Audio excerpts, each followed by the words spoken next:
1, 2, 3. All right, we are officially live. All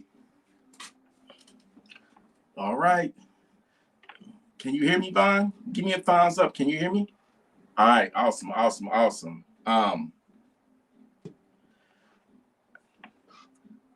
I'm giving people time to come in. I just want to say tonight is going to be epic. This brother, he hates when I refer to him as a celebrity, but hey, that's who he is to me. He has blessed Gun Freak Nation with his presence.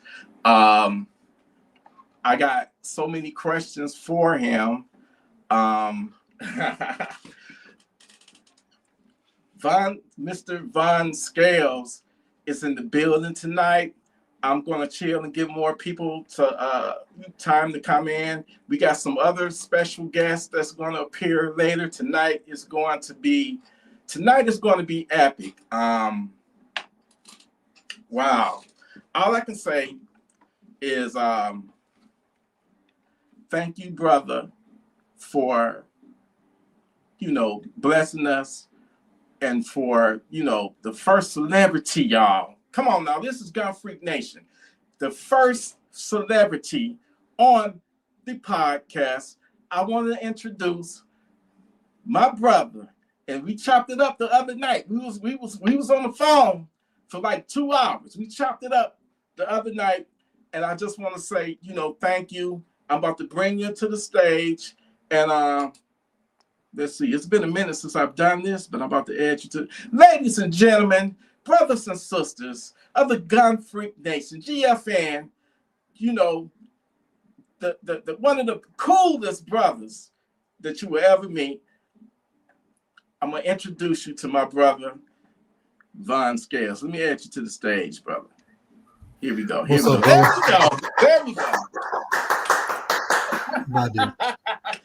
we go. Von. What's up, man? How are you? Hey, you got me. I mean,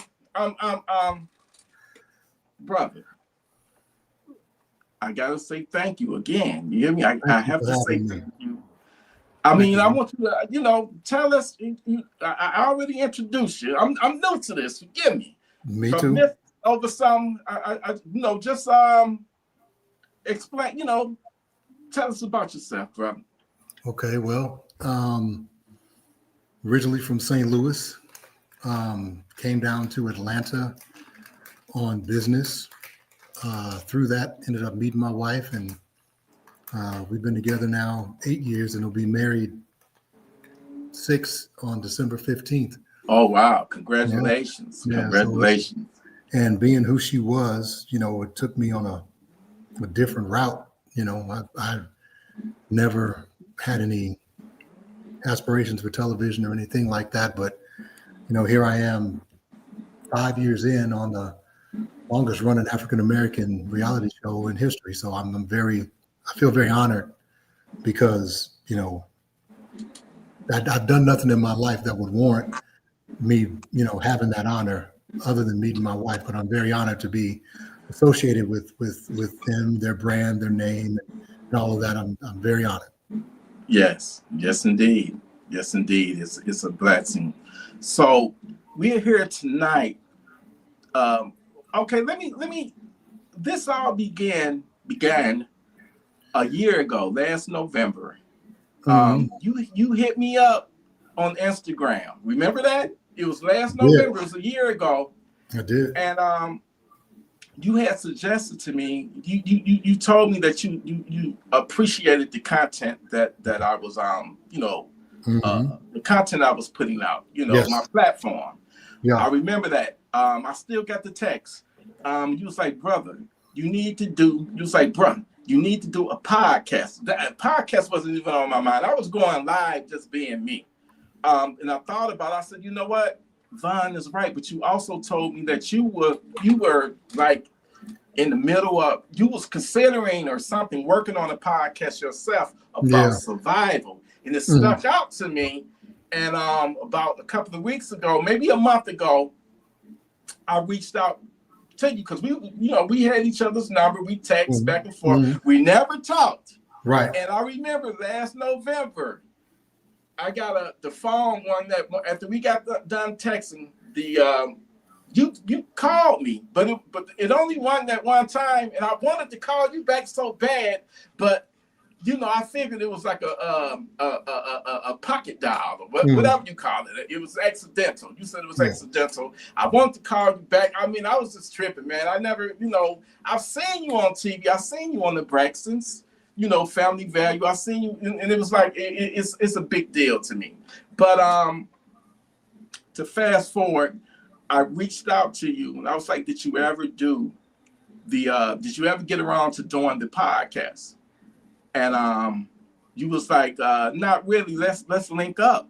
So give us some information. Like what your like survival, your definition, and like the measures that you think. Why is it important to own a firearm, and home invasions, and what's going on in the country right now? A lot of people are struggling right now with this government shutdown, and it's crime is out there, brother. So I just want to hear your take on that.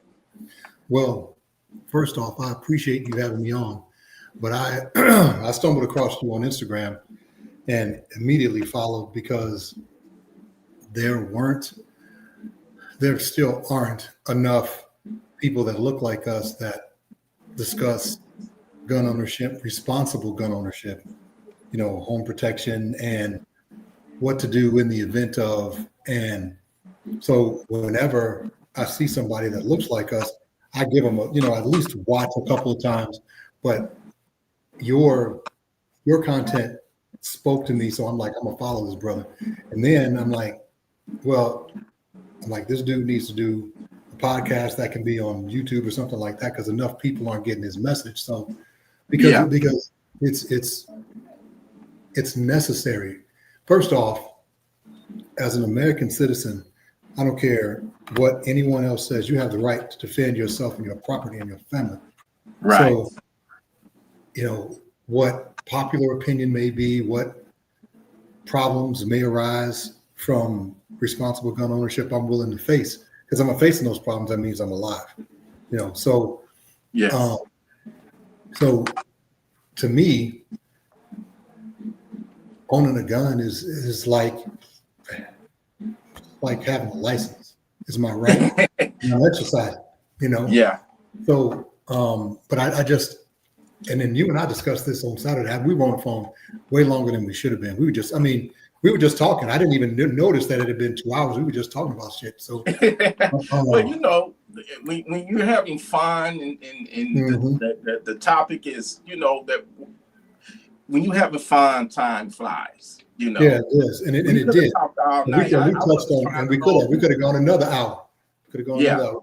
We touched on so much, but the things that you were saying about, having a gun and preparedness, and of course, I won't repeat everything that we said, but you showed me just how prepared and ready you were, and I discussed, the weapons that I keep on hand in the event of, I think first and foremost, entree in anyone's home should be invite only. If I didn't invite you, don't come in here.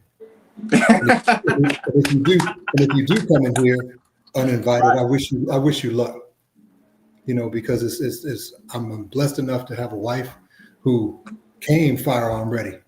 I mean, she's a very good shot. She concealed carry person. So we were like-minded in that, and we've gone about preparing in the event of, I talk to people all the time about, what if the power shuts out?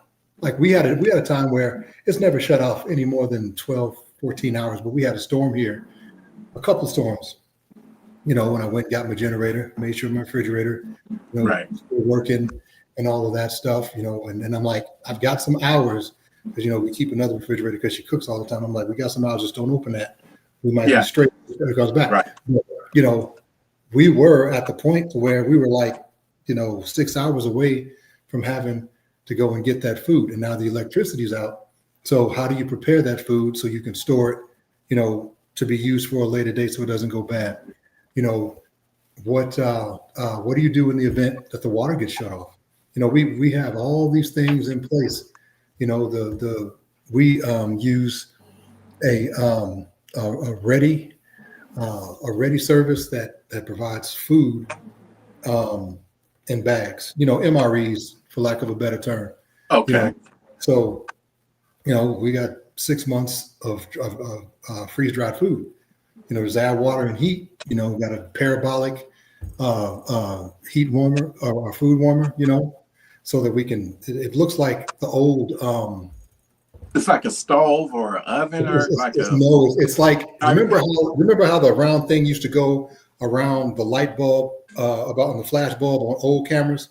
People used to open it up and take pictures. Yeah. Well, it looks like that, but you just direct it at the sun, and it's got a hook. You put a pot in the middle of it, and the sunlight boils the water or will cook the food. So we have a burner, and we've got a ton of propane and all that. But if just bare bones, if the sun is out or if the sun is in the air, even with the clouds, we can cook food. We can purify water. We've got water straws and a big 5-gallon water thing to where I can dip this water straw into a dirty lake and sift it out. And when I drink that water, it's as pure as what comes out of a bottle of water now. So there's a number of things that we've put in place in the event that something goes down. Right. Because you don't want to. Now, none of us, we live a very spoiled life in this country. None of us is truly, I shouldn't say none, but very, very few of us are ready to survive, with no amenities, with no luxuries that we're used to. But the way that I look at it is I can learn if I have food and I have clean water and I've got, and the other thing is, I'm sorry to take a segue, but no. Take your time. When people prepare for disaster, in everybody's mind, it's always warm outside. And I had to tell people, pack. We've got a box ready to go with winter clothes. Put some boots in there. Big ass socks. You've got sweatshirts, sweatpants, and everything because it might not be optimal. And weather wear too. Stuff that'll keep you dry. So we have all that stuff ready in the event. All that stuff can go in the back. I drive a Ram 1500. We got the boxes. We throw that in the back of the 1500. We got our firearms loaded up. We got our food and everything, and we can be out. Or we can shelter in place. We have the option. Right. So it's just we were always like-minded in that, and we just went about. And the pandemic flipped a switch on me, and because I saw how ill-prepared so many people were. Now, I was an essential worker because in my business, my company services cell towers. So we were essential. Oh, yeah. You told me about that. Yeah, we were. You've been all over the country. All over the country. We were updating 5G at that time. So you driving, imagine being in Atlanta, where if I left now to get to the airport, it would take me an hour and 15 minutes. But back then, when in 2020 from here, it'd take me 45 because there's just no traffic, So right. When you look at how caught off guard people were, and they're in the house and they're relying on whatever governmental money to buy stuff from Amazon and grocery stores and all that, it's just like I don't like being dependent on people. So we put that in place, and I encourage people to put those types of things in place. And the other part, I guess it is the main part. Eventually, when that happens, everyone will become a target because invariably there will be somebody that's without. Right. And when people are without, they go looking for the people who are with. Yes. So they're going to come looking. So when they come, if you're gracious enough and you want to share your resources, that's fine. Depending on, what stage of the game we are, depends on what kind of response they get from me. But if you try to take what's mine, that's going to be a different conversation. Yes. And it's going to be a whole lot of people that's not prepared. We're already dealing with your regular criminals. I like to call them savages. I'm not talking about people that's really out there just not trying to harm anybody. They just trying to get food. You know, they're in the grocery store still. And I'm not talking about those. I'm talking about the ones that want to actually do harm to you. You know, Yeah. break up in your house and do harm to you and your family. Those are the ones that got to be dealt with and put down Immediately. And is why it is very important to own a firearm. Now, when we talked on the phone, you say you can you repeat that? You think everybody should have? In my opinion, I think there should be. This isn't scientific. This is just my opinion. I think there should be one handgun per person. I think there should be one shotgun in the house and one AR. That's just my opinion. I don't see. I mean, I guess you can do it with less than that, but you know, I want that thing that makes a lot of noise. I want to give that to my wife because I want to be able to scare people, and then I want to go sniper people, you know, that are trying to, you know, breach the perimeter. You know, I want to be able to pinpoint those and then take them out. And then you want to have a handgun because you got to be mobile, but then you have to have somebody's got to have your flank. So both of you have to have a firearm. So in my opinion, one handgun per person in the house, a shotgun, and an AR. Wow, that's nice. That is an awesome plan. And with you, you're married to someone that obviously that's famous. Yeah. So that obviously makes you. It puts the bullseye on your back. And can you tell us what it is like? You know, basically, I know that you have to practice situational awareness because people are going to assume that you're rich, that you got money, you know, you got valuables, so you're automatically a target. I mean, when you prep, anytime when you're in the public, tell us what it's like. Like, what steps do you take to make sure that you and your wife are safe? Well, it's really no different than what you or any man does, any true man does. You or your wife, your girl's security. That's your job. You're supposed to provide, protect. I'm my wife's security. Now, there's an added layer to that because people are always trying to get at her. And then me being the paranoid person that I am, you know, is, you know, it used to be when you walked up to me, you know, in any part of my life, you must know me, you know. People, and they talk to me in such a way to where I'm thinking, do I even know this person? But they know a persona of me. They know what they've seen or heard or whatever. So, but it adds like you said, it adds a different layer because she is a person of note, and you know, and people typically, I shouldn't say typically people come up to be nice and say hi, but you know, 1 out of every 20 has an agenda, and it's your job to figure out who has that agenda. So, you know, and I have a good friend, Darnell Winston. He's actually married to Tamika Scott from Escape, and he is in security. So he's taught me things to look for, and you know, eye contact and the way people hide, you know, turn their backs when they're trying to do something or whatever. So I've learned from him to keep my head on a swivel, you know, in the event of, but that is exhausting, you know. And then I go from being security to being what quote unquote talent, and the people want to take pictures and all of that. So you got to drop that, and you got to smile, and then you got to go right back into your mode. So it's you know, when we first got together, we would go out. She had a ton of events. She's always got events. I mean, we could be. By the way, not to cut you off, you didn't know that she was famous at first when you first met her. When my boy introduced me to her, he just said, I have a nice lady. I think y'all would gel or whatever. And we went out on a few dates, met out, whatever. And it wasn't until I went to her house, and I actually been to her house once, but we stayed on the main floor. And then the next time we went downstairs because we were going to watch a movie, and I'm just looking, I'm like a lot of pictures of Toni Braxton down here. Is she a super fan or something, you know? And then before she had gone upstairs to get us something to drink, and I'm like, wait a minute, what's her name? I think that's her in that picture. So before I said something really stupid, I said, do you know her? She said, yeah, it's my sister. I'm like, oh, nah, it makes sense. But I didn't,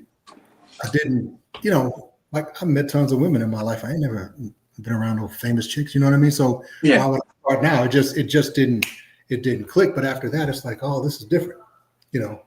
But I've learned that, I take the pressure off of her so she can be who she is because that's how she earns her living.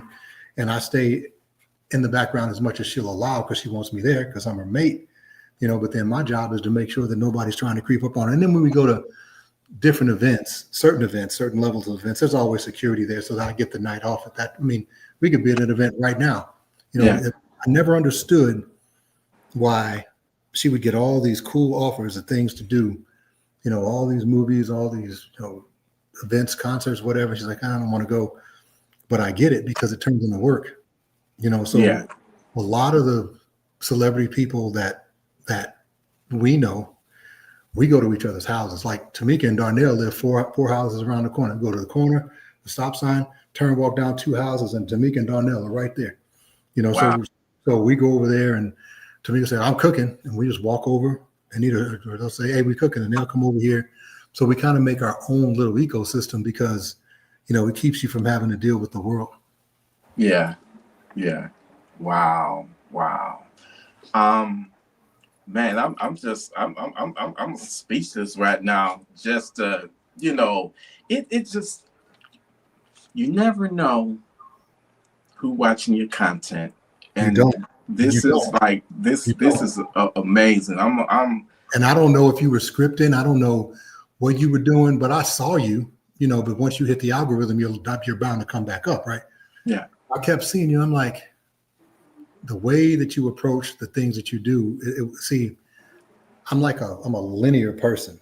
I don't like people that are flighty. It's like your approach was always like this. This is a start.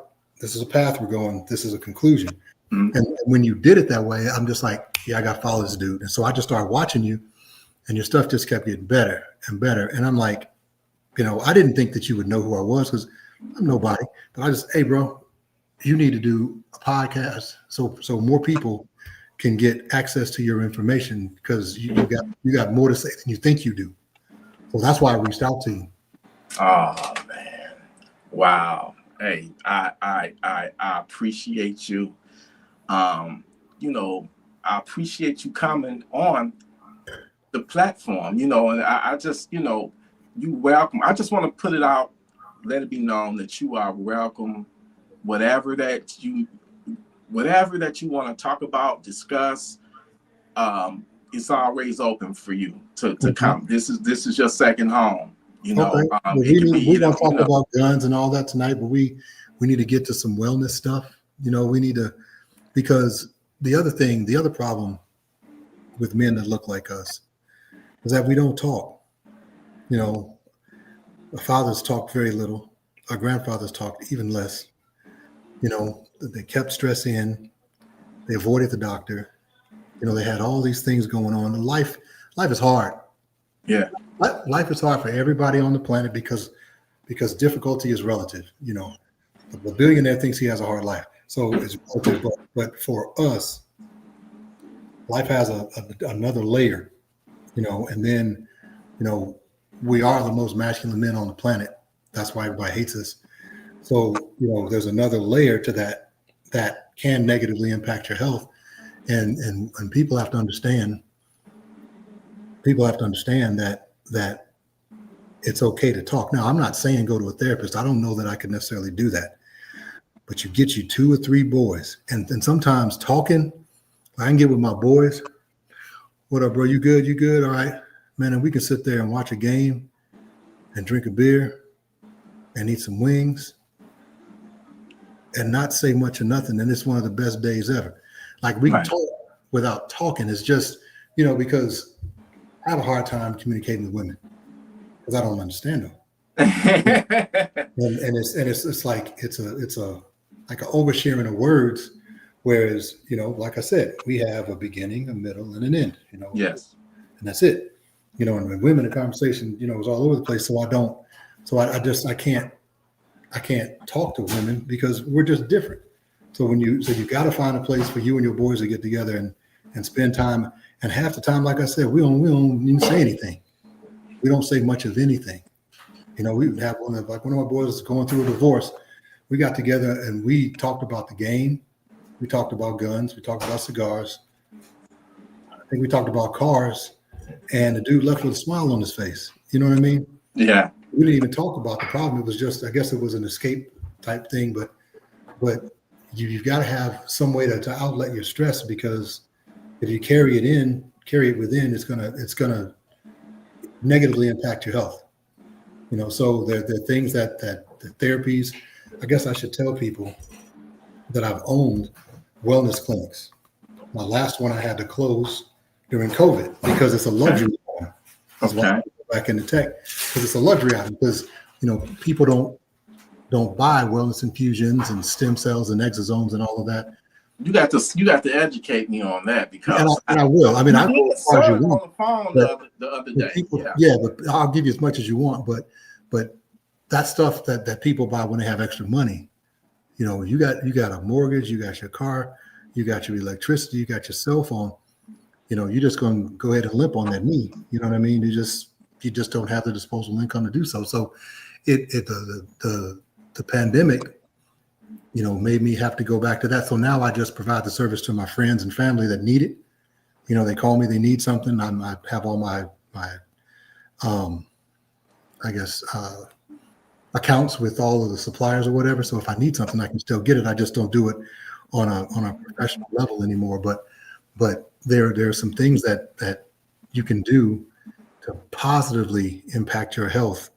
And if you want to go into it, I'll take a break and let you talk. But if you want to go into it, I can start breaking it down for people. Or we can do it. Break it down. That's what you're here for, brother. Break it down. Okay. So the lowest, I guess the entry level wellness therapy, a lot of people take supplements over the counter. They take pills. Not a huge fan of pills, and I'll tell you why, especially as you get older. But even when you're in optimal health, if you take a 100 milligram pill, at best you're getting 25 to 30% of the active ingredient. When you swallow it, your GI tract has to break it down. It has to be metabolized. So you lose 75% of that in that process. Then you get the active ingredient. Then it does its work. And then your body has to process it again to get it out of your system through your lymph nodes or your urinary tract or your bowels. So, that's wear and tear on your liver and kidneys. So infusion therapy is great, because if I have to give you, this is not scientific, whoever's watching, let's say you've got this much active ingredient in a pill, right? You can put that much active ingredient in your arm, in your vein, and get the same effect. And you don't have to metabolize it, because within 90 seconds, it goes through your entire body. Wow. So I love infusions because they can impact your biosphere quickly, okay, with very little impact. And then whatever little bit, because you're going to get 97% of anything that goes in your vein. Okay. And 3%, your liver and kidneys process that and get rid of it. So that's the entry level. Then moving up, if a person has, say they have joint pain, knee pain, I played basketball, high school, college, and professional. I played overseas. So I got wear and tear on my knees. So you've got cartilage that, deteriorates over time. And what doctors want to do is they want to take you and cut on you. They want to give you a knee replacement. Well, that's how they make their money. It's like asking a barber if you need a haircut. What is the surgeon going to say if you go see him? And we got a cut on you, right? Right. So, but there are things you can do so that you don't have to do that. And one of those is called PRP, platelet-rich plasma. So what we do in that instance is, and I'm not a doctor, I got to preface everything. I'm just a med tech. I'm licensed to pull blood, to give shots, and do all the things that I'm telling you, but I can't cut on anybody. So and people, please, that are watching this, feel free to fact check me. Do your own research. I always say, do your own research. Hippocrates said, be your own doctor. Nobody knows your body better than you. Nobody knows how you're feeling better than you, because nobody else can feel it. But anyway, so Yeah, PRP. And in that instance, and it's relatively inexpensive. In that instance, what we do is we pull your blood. We pull a few vials of blood, like when you're getting a blood test, right? Yeah. You know, they take your blood, they put it in a vial, and then they put it in a centrifuge and spin it for 15 minutes. Right. When it gets done, there's this golden stuff on the top. Then there's a white buffy coat, and there's red platelets at the bottom, right? Well, this golden stuff are cytokines and growth factors. Take those and you take those, you extract them out of there, you put them in a syringe. And in my case, the first time I got it was in 2014, and they injected it right into my knee, and it stimulated cartilage growth. Okay. Right? So my knee cartilage regenerated. It got back to, it didn't get back to 100%, but it was, the one doctor I saw said I was 2 to 3 to 4 years away from a knee replacement. Oh, wow. I got an MRI. I had my cartilage in my left knee, which was the one that was the worst. I'd had 2 surgeries on it. Was at 62%. And that was in 14. And in 15, I got stem cells in it, which are even better. Now, stem cells, that's another level. Stem cells come from the umbilical cord of a live, healthy birth. So when a woman has a baby, placenta, umbilical cord, you know, that stuff is considered biomass or bio waste, right? Yes. We can get into the ethics of that. We can get into what I feel should happen, but it's just discarded for most people, unless you ask for it, which is fine. Right. And a lot of hospitals will fight you if you say you want to take it. You've got to make sure you do that well in advance, because they have that dedicated to go for research. And they do research, but what they also do is they harvest the umbilical cord and inside the placenta, and they get stem cells out of it. Wow. So wow. Those, and the reason that they're so important is because they're blank. They don't have an identity because they're being transferred from mom to baby, right? So you can take those stem cells and I can put them in the same knee, and then they will in turn turn into knee cartilage, and they will just start building scaffolding to regrow cartilage. It's more effective than PRP. The best thing to do is to do them together, which is in my clinic, that's what we did. If people could afford it, we would do PRP and stem cells together. Okay. And regenerate cartilage. And then there's another level to that that's called exosomes. Right. They're a smaller derivative of stem cells, and the benefit of them is they can penetrate the blood-brain barrier. Stem cells are good for everything. Like if they go in your vein, let's say, if they put cells in your vein, they're good for everything down. They can't get up here because they're too big. But exosomes penetrate the blood-brain barrier. You hear this, Gun Freak Nation? See, I've never, like, we talk about, for the most part, like prepping and, you know, owning a firearm, and it's more, it's different levels to it, and I never really touched on, like, you have to be, you gotta be fit. Go get me a vial. Go get me a vial of stem cells real quick, please. And you got to be, yeah. What? You got to be healthy. You got to be fit. You have to be able to, like we touched on that in our conversation, like in the shit hit the fan situation. You know, you got to be healthy if you're going to be carrying around, you know, your ammo or your firearm. And we talked about, you know, how people can, hey, I got, you know, 20,000 rounds of ammo, and I mean, but if you got to leave out of, you know, leave your place, now you're what? not going to be. It's can't carry it. Dead rate. That first off, if you can carry it, you can't carry it quietly. Everybody's going to hear you coming. You're going to sound like Rudolph, just, you know, shaking around. Right. You know, let me ask you this. I know she's about to bring something. Let me ask you this. Like, it's different levels to it. You gotta be healthy. You gotta be mentally ready. That's why I was talking about the exosomes, because so if stem cells can affect everything down, what about up here? See, they're you've got to do your research. I don't want to say too much because I don't want to get, because if I tell you the full efficacy of exosomes and stem cells, your video will get taken down because they don't want that information out there. Wow. So I'm telling people to Google stem cells for longevity. Google exosomes for brain health. You know, I have 3 sons that played D1 college football. I had 2 quarterbacks and a tight end, and they all have had some form of brain fog. So as they finished their college careers, I gave them exosomes so I could bolster their brains, you know, so I could keep the CTE and all that stuff away. So, right. But again, if you're trying to protect your family, you've got to be healthy. Otherwise, you're useless to everyone.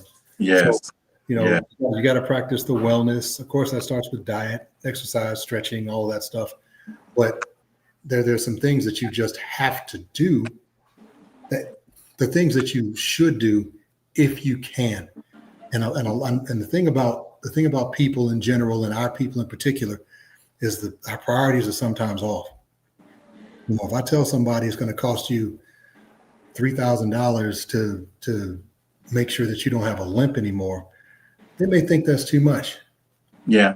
But if I told them I had an Escalade for sale for $15,000, they'd have that money overnight.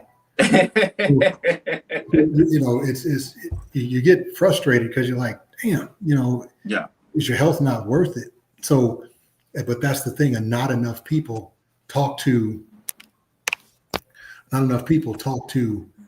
us about these things. Yeah. I'm gonna show you what a vial of I keep them. I have a stem cell freezer that I keep here. Okay. It'll be real quick because you have to store them in negative temperature, right? Oh wow. Negative temperature. But here's an example without any labeling. Turn it around. Here's an example of a vial of stem cells. That's 4.5. Those are stem cells? That's 4.5. That's 4.5 mLs of stem cells. Yep. Okay. Wow. Wow. But I keep them, you know, in case somebody I know would love, right, gets hurt. I can just take care of it. You know what I mean? And that would be that in the emergency that can be, you know, utilized. We also in our conversation we talked about, you know, to move it back towards like firearms. Mm-hmm. We talked about we discussed, you know, you got your entry level firearms, you got your mid, and you got your, you know, the top tier. Like you what have. You told me it kind of, you know what? I want to bring, if you don't mind, I want to introduce another special guest. He's been on the he's got Freak Nation too. I want to introduce Right Rambo. I'm about to bring you into the Black Rambo. We got Right Rambo. Well, White Rambo. Okay. I follow Black Rambo. What's up, bro? How you doing, brother? Good, man. How are you? I just started following you today on Instagram, so I'm about to follow you right back right now. I'm a fan now too. But Black Rambo gave me my name. Okay, because I follow him. Okay, he's my dog. Awesome brother. You know, Right Rambo. He's been here. It is my channel. Rambo. You know, he's got Freak Nation. Oh, you're a Marine for years now. Yeah. Thank you for your service, bro. Yeah. I just followed you back right now. I got you. Thanks, brother. All right. Appreciate that. I would like to ask the both of you, Von, we touched on this topic, this subject matter. You know, you got, when we discuss your collection, you don't have to go into depth about it. You know, that was a private, you know, conversation we had. Me, I've owned Daniel Defenses, BNTs, you know, all those supposed to be like the top tier. BNT, I couldn't stand it because every I had the GHM, the grasshopper bounce, right? Yeah. I had the TP9. Both of them were Jamamatics. I couldn't stand them. I never want another BNT. It's just my personal opinion. No dig on nobody that loves them. Right. I just, you know, me, I'm PSA, Palmetto State Armory all day. I had you looking up their website. I'd actually, you know, the funny thing is when you said that, I've ordered guns from them. Which one? If you don't mind. I purchased, I got, that's where my T-Sots came from. My PX9. Okay. Awesome. And I think I got like Rambo, I was telling him, I got these little bitty entry-level guns. They're all over. I won't tell how many guns I have. I have a lot, but they're small. They're $150 guns that just in case. They're everywhere. you just buying their high points. That's to give me time to get to my real shit. You know what I mean? Just in the event. So Right. But yeah, I purchased a bunch of guns from them. So your strategy is if you're caught off guard, I mean, you're not going to be really caught off guard if you got them planted in different areas of your home. You know, and that was a brilliant idea. But people, it's a high point. My thing is, if you pull that trigger, whenever you pull that trigger and it go bang, who cares, man? It does the job that it was intended to do. Well, I'm not in military service. I'm not a police officer.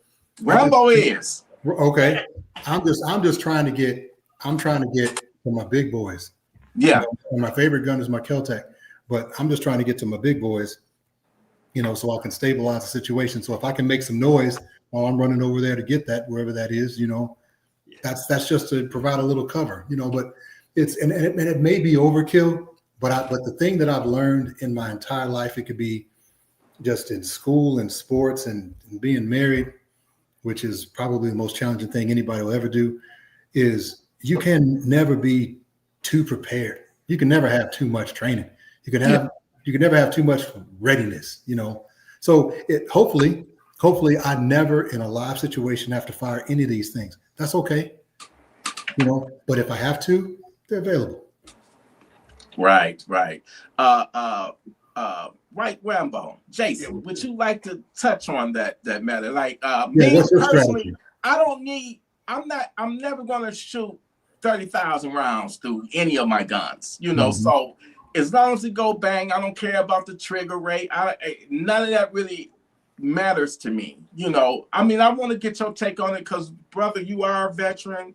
We're in the military. Can you speak on that and just the different types of you got your premium firearms, and I would never ever do that again. Pay almost $3,000 for a gun. That's just me personally. I mean, what's your take on it?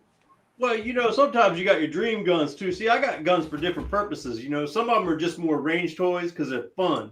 Like I got a lot of 22s. You know what I'm saying, for training. It's really cheap to shoot.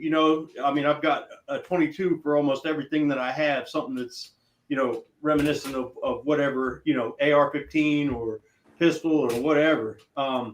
So a lot of that, and they're not necessarily something I'm going to defend myself with. It's more for practicing or for teaching someone else. You know what I mean? Yeah. Because I try to teach people all the time everything I know. But then again, I mean, for my workhorse guns, I like Smith & Wessons. I'm a Smith & Wesson junkie. Okay. I got a lot of Smith & Wessons, and for my workhorse guns, that's what they are typically, because I know they're going to run. I mean, I've had so many of them over the years, and I barely get rid of any because I love them. Okay. But then, I mean, you got your Grail guns too. I know you love Uzis. You like a lot of those 80s guns, T-Electric. I mean, some of those aren't necessarily going to be your go-to, but you got a nostalgia for that, Yeah. So the thing with me, I was on the video game tip. I Call of Duty, Medal of Honor, Battlefield. I'm like, I manifested it. I was like, I would like to have those guns in real life, and I did. I've been there. I've done it. At one point, my collection was like almost 30 guns. I'm down to 8, and it might get lower than that, but I just can't see myself getting rid of that Micro Draco, the Chris Vector right there. And we talked about the KSG. We got the KSG there. I just can't see. I ordered that. Right. I ordered that. We got another special guest. We got Atumre in the building. I would like to bring him. And brother, this is your first time coming on too to the podcast. This a long time coming.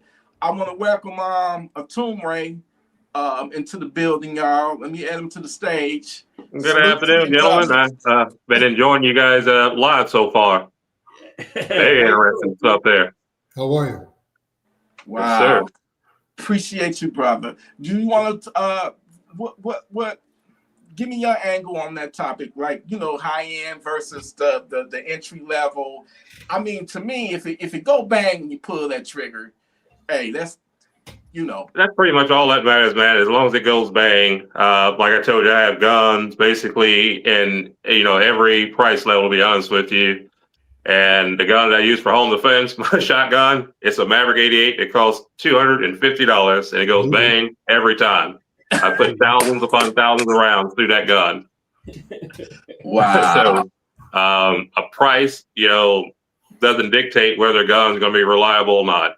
I mean, there are guns that are actually super expensive. For instance, a Desert Eagle will cost you over $2,000, and a Glock 19 that costs $600 is going to go bang much more consistently than that $2,000 Desert Eagle. So high-end guns, it's a myth.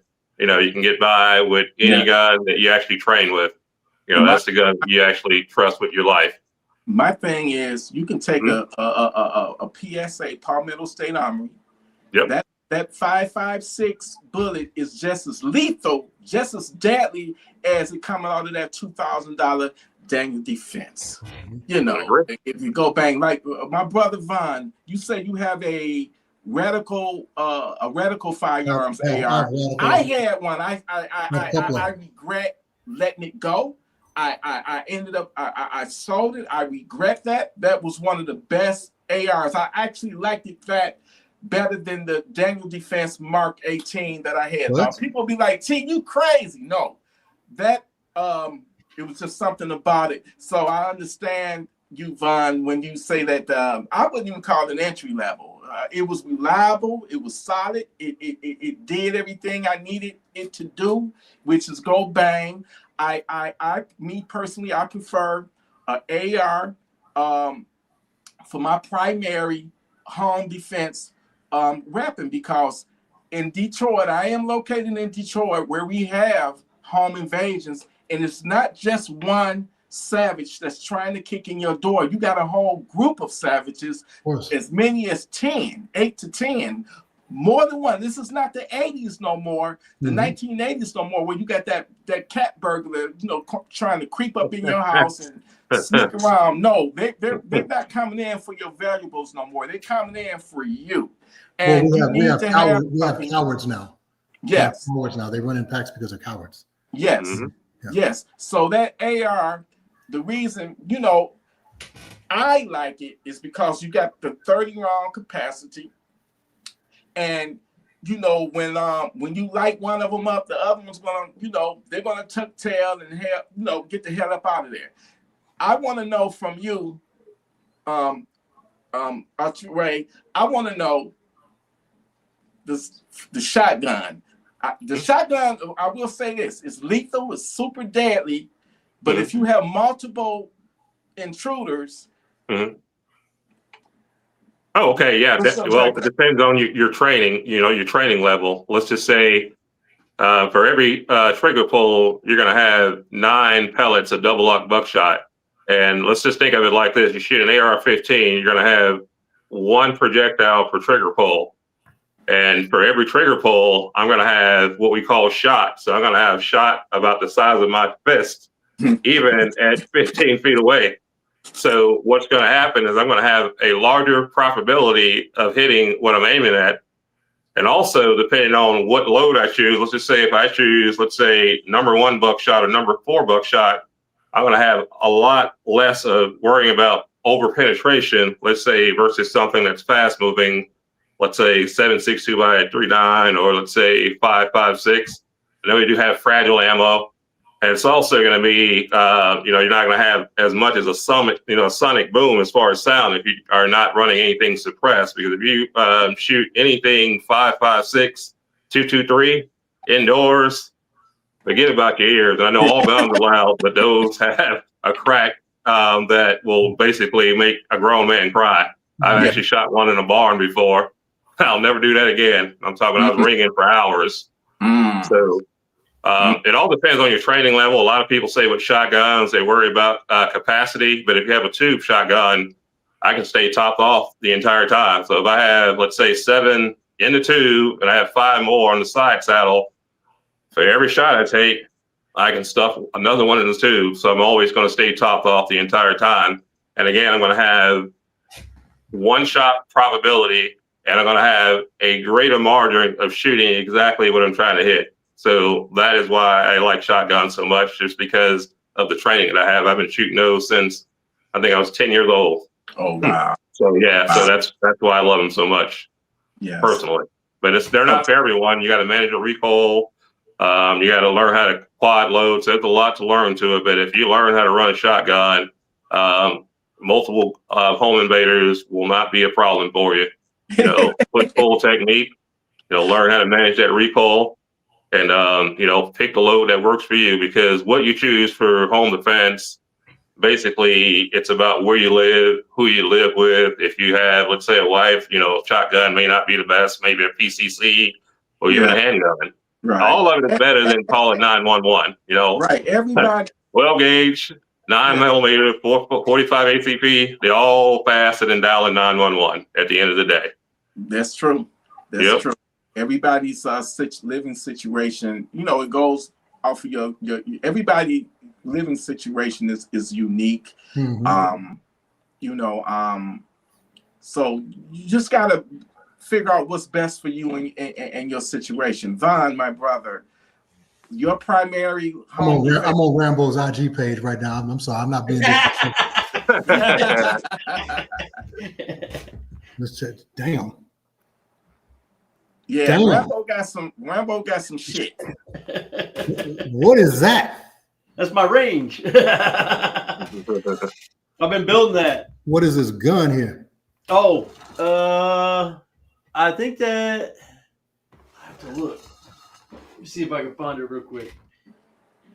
I had a bunch out the other day. It's from September 9th. Okay, I'll look at it. Got so many guns, they don't know what it is. I got a few, man. I know, right? Got that cannon over there. That's a monster there, boy. That cannon. I wanted to ask you guys, how do you feel about 7.62s? I want a 7.62. I love it. Love them. I love it. Love them. So that's my Ruger Precision in 22 long rifle, but I got the 338 Lapua too. Oh, and wow. That thing, you can shoot a mile with that thing. No problem. I'm not Accurate. familiar with that caliber, right, Rambo? Yeah, it's something I just started getting into like a year ago, 2 years ago. I haven't shot it a whole lot because I don't have the capability. I need a bigger berm. I'm working on that now. I've been clearing out the woods because we moved from Washington State to Tennessee just recently. Okay. Because things were getting crazy out there. I had to go. Yeah. It was beautiful, but I don't know, man. It's just there's so many homeless, and people are trying to live in the woods on your property and all kinds of stuff. And I was tired of it, so we moved to Tennessee, and it's so much cheaper too. You know, rather. Where'd you move from again? I'm sorry, I missed that. Washington State. We were on an island called Whidbey Island. Okay. Yeah. So you're down here by us. Okay. Right near a military base and everything, but it was cool. But I know exactly where it is. I did some cell towers out there. Okay. Wow. Yeah. Hey, Von, are you comfortable? Are you comfortable talking about Montana? When you went to Montana? Yeah. Can you talk about that? I really enjoyed that when you that story with what you told me. Please share that with the Gun Freak Nation. So I spent the first just about 4 months of 23 out in primarily Montana, Idaho, Wyoming, Washington State. But I spent the majority of that time in Montana, and we were out there. We only touched 50 cell towers, but you know, Montana is a state the size, it's 2.5 times the size of Georgia. It had just cracked the 1 million resident mark at the end of 22. So you got a lot of space. You know, you could drive 90 minutes and not have cell service. So we were out there, you know, ramping up. And we only touched 50 in that time, which they need 500 easy, you know, just to, and I don't even think that would get everybody the service that they need. But a beautiful place. It's about the coldest I've ever been. I mean, we're working on, and I shared with you some of the things We were out there. We were on a mountain when remember that spy balloon from China was over in Montana? Yeah. I sent him the picture. You can send the picture to him. It was like, what is that? And it was probably about 2 miles above us. And then we were on, I'm like, what is going on? They've been all over the news. There it is right there. Yeah. Right there. Wow. That's not funny. You know, I tried to take you got a good shot of that I'm just about to tell you. That's my wife. That's not an iPhone. The tower guy. So we were up on top of the mountain, and then the tower guy was up on a 4-foot tower, right? 400-foot tower, and he had a Galaxy phone. And you can zoom those and see like craters on the moon. He's the one that got that from the top of the tower. But we were probably, I think our elevation was right at 6,000 feet. So we were more than a mile up. And then he was another 400 feet above us. But he took that picture and gave it to us.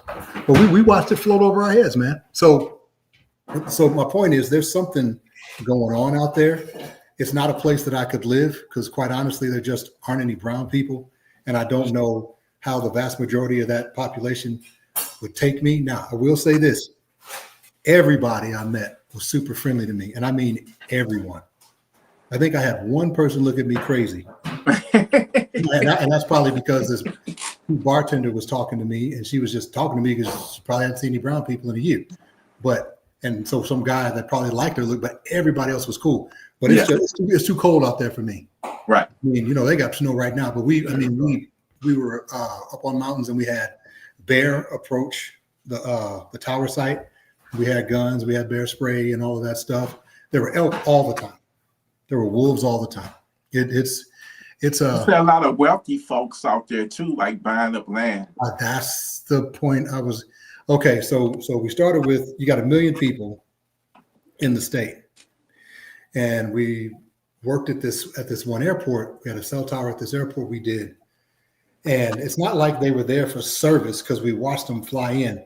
There are about 40 private jets that flew in a day in Montana. Now, per capita, you know what I mean? I mean, in Atlanta, you're not going to have 40 people flying in a private jet in one day.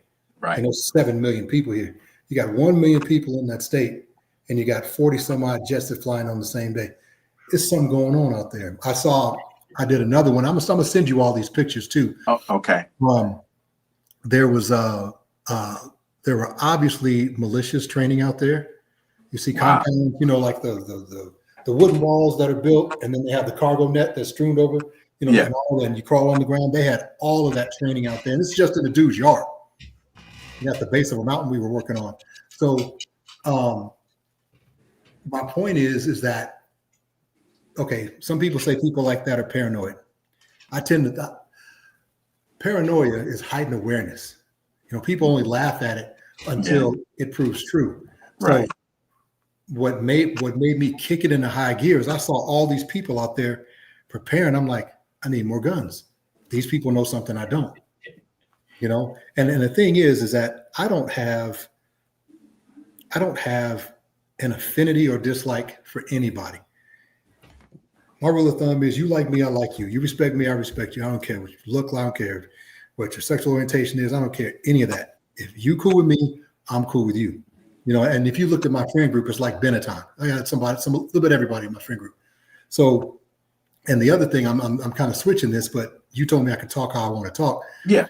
I'm just kind of post. No, I'm not kind of. I am post. I'm so post political party. It's not even funny because the political parties, my wife works in Hollywood and I've spent a lot of time in Hollywood. And because of she and her family being in Hollywood, you get invited to DC. DC is just Hollywood for ugly people. All of these people work together. Wow. And I'm going to tell you, I won't mention names because that'd be disrespectful. We were at a party out in DC one time, and I saw these two dudes who's if I said their names, you would know. You wouldn't have to think, you would just immediately know who they are. And you would swear to God, these people hate each other. What? You swear to God.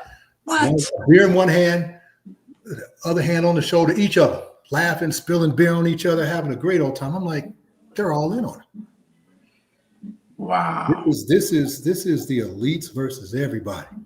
You know, when there's an old adage, you put black ants and red ants in a jar and let it sit, they'll stay on their side, they'll leave everybody alone.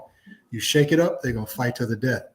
What they're doing is they're shaking the jar now. They got us fighting it with each other, and nobody's stopping to think who's shaking the jar. Wow. You know, the concept of and this is why, because enough, and this is why we have to be prepared, because enough people have not caught up to the fact that this is what's going on. So they're going to lash out. You fight, you know, it's like when you got a brother, you fight your little brother, but nobody else better not fight him. But in the house, you guys go to war. But, you know, so you fight people that are close to you, but you got billionaires telling a dude who makes $75,000 a year that his problem is the person on welfare when the billionaire hasn't paid taxes in the last 7 years. That, you know, and I could be stepping on toes, don't really care. But the moment that we realize that it's us against them, everything changes. Because all they have to do is say race, sexuality, you know, money, welfare, WIC, STEM, whatever. And all of us start fighting like this. And it keeps us looking here. And nobody's looking over the shoulder at the clown over here who's pulling on strings. So because people won't get post political party and post, you know, racism and sexism and everything, you're going to have those close to home problems, because even if you have this much more than your next door neighbor, well, he's going to fight you for that much more. So you got to be prepared until all of us wake up and say, we're not each other's problems. Yeah. You know, I guarantee you, in none of my jobs and none of the things that I've done, I've never taken a dime out of any of your pockets. You've never paid a tax dollar to me. None of your tax dollars has ever benefited me, unless you're talking about the highways I drove on to go out to Montana. You know what I mean? So you can't hurt me. You're not doing anything to me. Who is the person that's causing the upheaval? Who are the people that are causing the upheaval? You know, and what are we going to do about it as decent human beings? Why do I want to fight my neighbor? My neighbor's got to get up and go to work. And I live in a nice neighborhood, but I can't just sit here. Yeah. You know, I got a few months to just sit here, and then I got to move like anybody else. You know, so right. My neighbor's not the enemy. There's something else going on here. And when we talked, I don't know how much you need to go, but it's something else at play here that we just got to catch up. But until everybody gets on our page, you got to stay armed. You got to. This is the deepest that I've ever heard on this podcast. Thank you so much. So I want to hear y'all take. Yeah, I want to hear from them. Yeah, please. The climate in the country right now. We did some groceries. Me and my fiance, we went grocery shopping the other day. Usually it would be packed. I didn't see hardly anybody. All the grocery stores, we grabbed our items, went straight to checkout. It wasn't any long lines, because most people this time of the month, EBT, food stamp. I noticed a lot of security that these grocery stores are hiring now, because, you know, idiots been posting online what they're going to do. If they don't get their stamps, they're just going to run up in there and bomb rush and, you know, take, you know, stuff. It's so, the country is so divided. And then you got the Republicans and you got the Democrats, and it's like little kids, and it's the blame game, and a lot of people is going hungry. And then you got people hold on. And the Democrats, Republicans, these people in the House and the Senate, they're still getting a check. They got paid today. Not the air traffic controller. Wow. Yeah. They still got their money. Yeah. It's crazy. And what a lot of people don't know, a lot of people that's working are getting those benefits because they're not making that much money. A lot of people, we got veterans, we got disabled, we got children that's going hungry, and they don't give two fucks about it. They don't care. We got another special guest in the building. We got my nephew. I love you, nephew. We got Res B in the building. I'm about to add him to the stage. My nephew, I love you. I want to hear all y'all take on the climate. I want to introduce you, Vaughn, and Atumre and right. I'll talk to them. I want to hear them. I want to hear them talk. I'll talk to them. Yes, Res B, give me your thoughts, nephew. Hey everybody, thank y'all for having me on here with y'all, man. How y'all doing? Good. Good, man. How about yourself? I'm all right. What's up, Gun Freak Nation? What's going on? Can't call it. Just trying to eat like everybody else, trying to make it. It's hard enough when it's veterans out here. We a whole different category, all right. But we gonna figure a way to make it. But other people that's I'm not being divisive or nothing, but I look at it like it's civilians and then there's veterans or military type people. We gonna be all right. We went through some training. We gonna make sure we all right. And then there's civilians that are also with that same mentality, i.e. the preppers or people that just might just want to be prepared. And there's nothing wrong with being prepared. Everybody should be prepared. But it's people that don't have that mentality and cannot prepare themselves, and they the ones that's gonna suffer the most. Not the people that's able to go fishing or go hunting and provide for their families in other ways when the grocery store out of food, but those that don't have the means to do that. You brought something up. I'll be right back. Keep going. Okay. All right, brother. But it's gonna hurt them. Yeah. It's gonna hurt them hard. Yeah. I'm proud to say that growing up, I got took fishing and camping and things like that with my dad and my grandparents. So I love it, and I want that for my kids too. I'm looking at campers right now because I think that that's something that kids need to be outside. Get off the technology. This AI is getting out of control.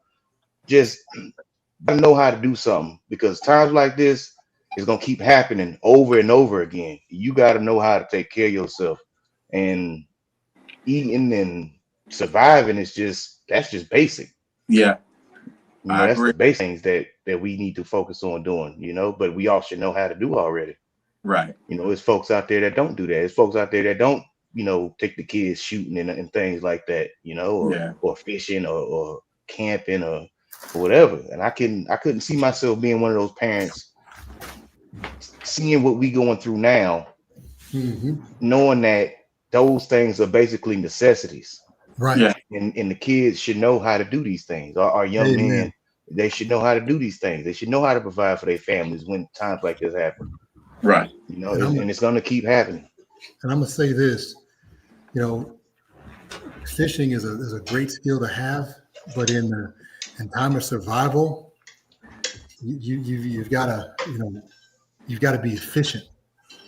And so in my preparedness, instead of casting for one fish, I bought a bunch of these. Oh, okay. Okay. So you just take this, you put your in here, you put your bait, it falls in there, they swim in there, and now I'm catching 10 at once. Wow. You know what I mean? And you just got the net. tie your string, this right here, and you just pull it on out, and you got all your fish. I got a bunch of these, stuff like that, because you don't have time to sit there for hours and hours and wait on one fish and then hope that when you do catch it, it's enough to feed your family. Yeah. So we got tons of those, and they make them even bigger than that.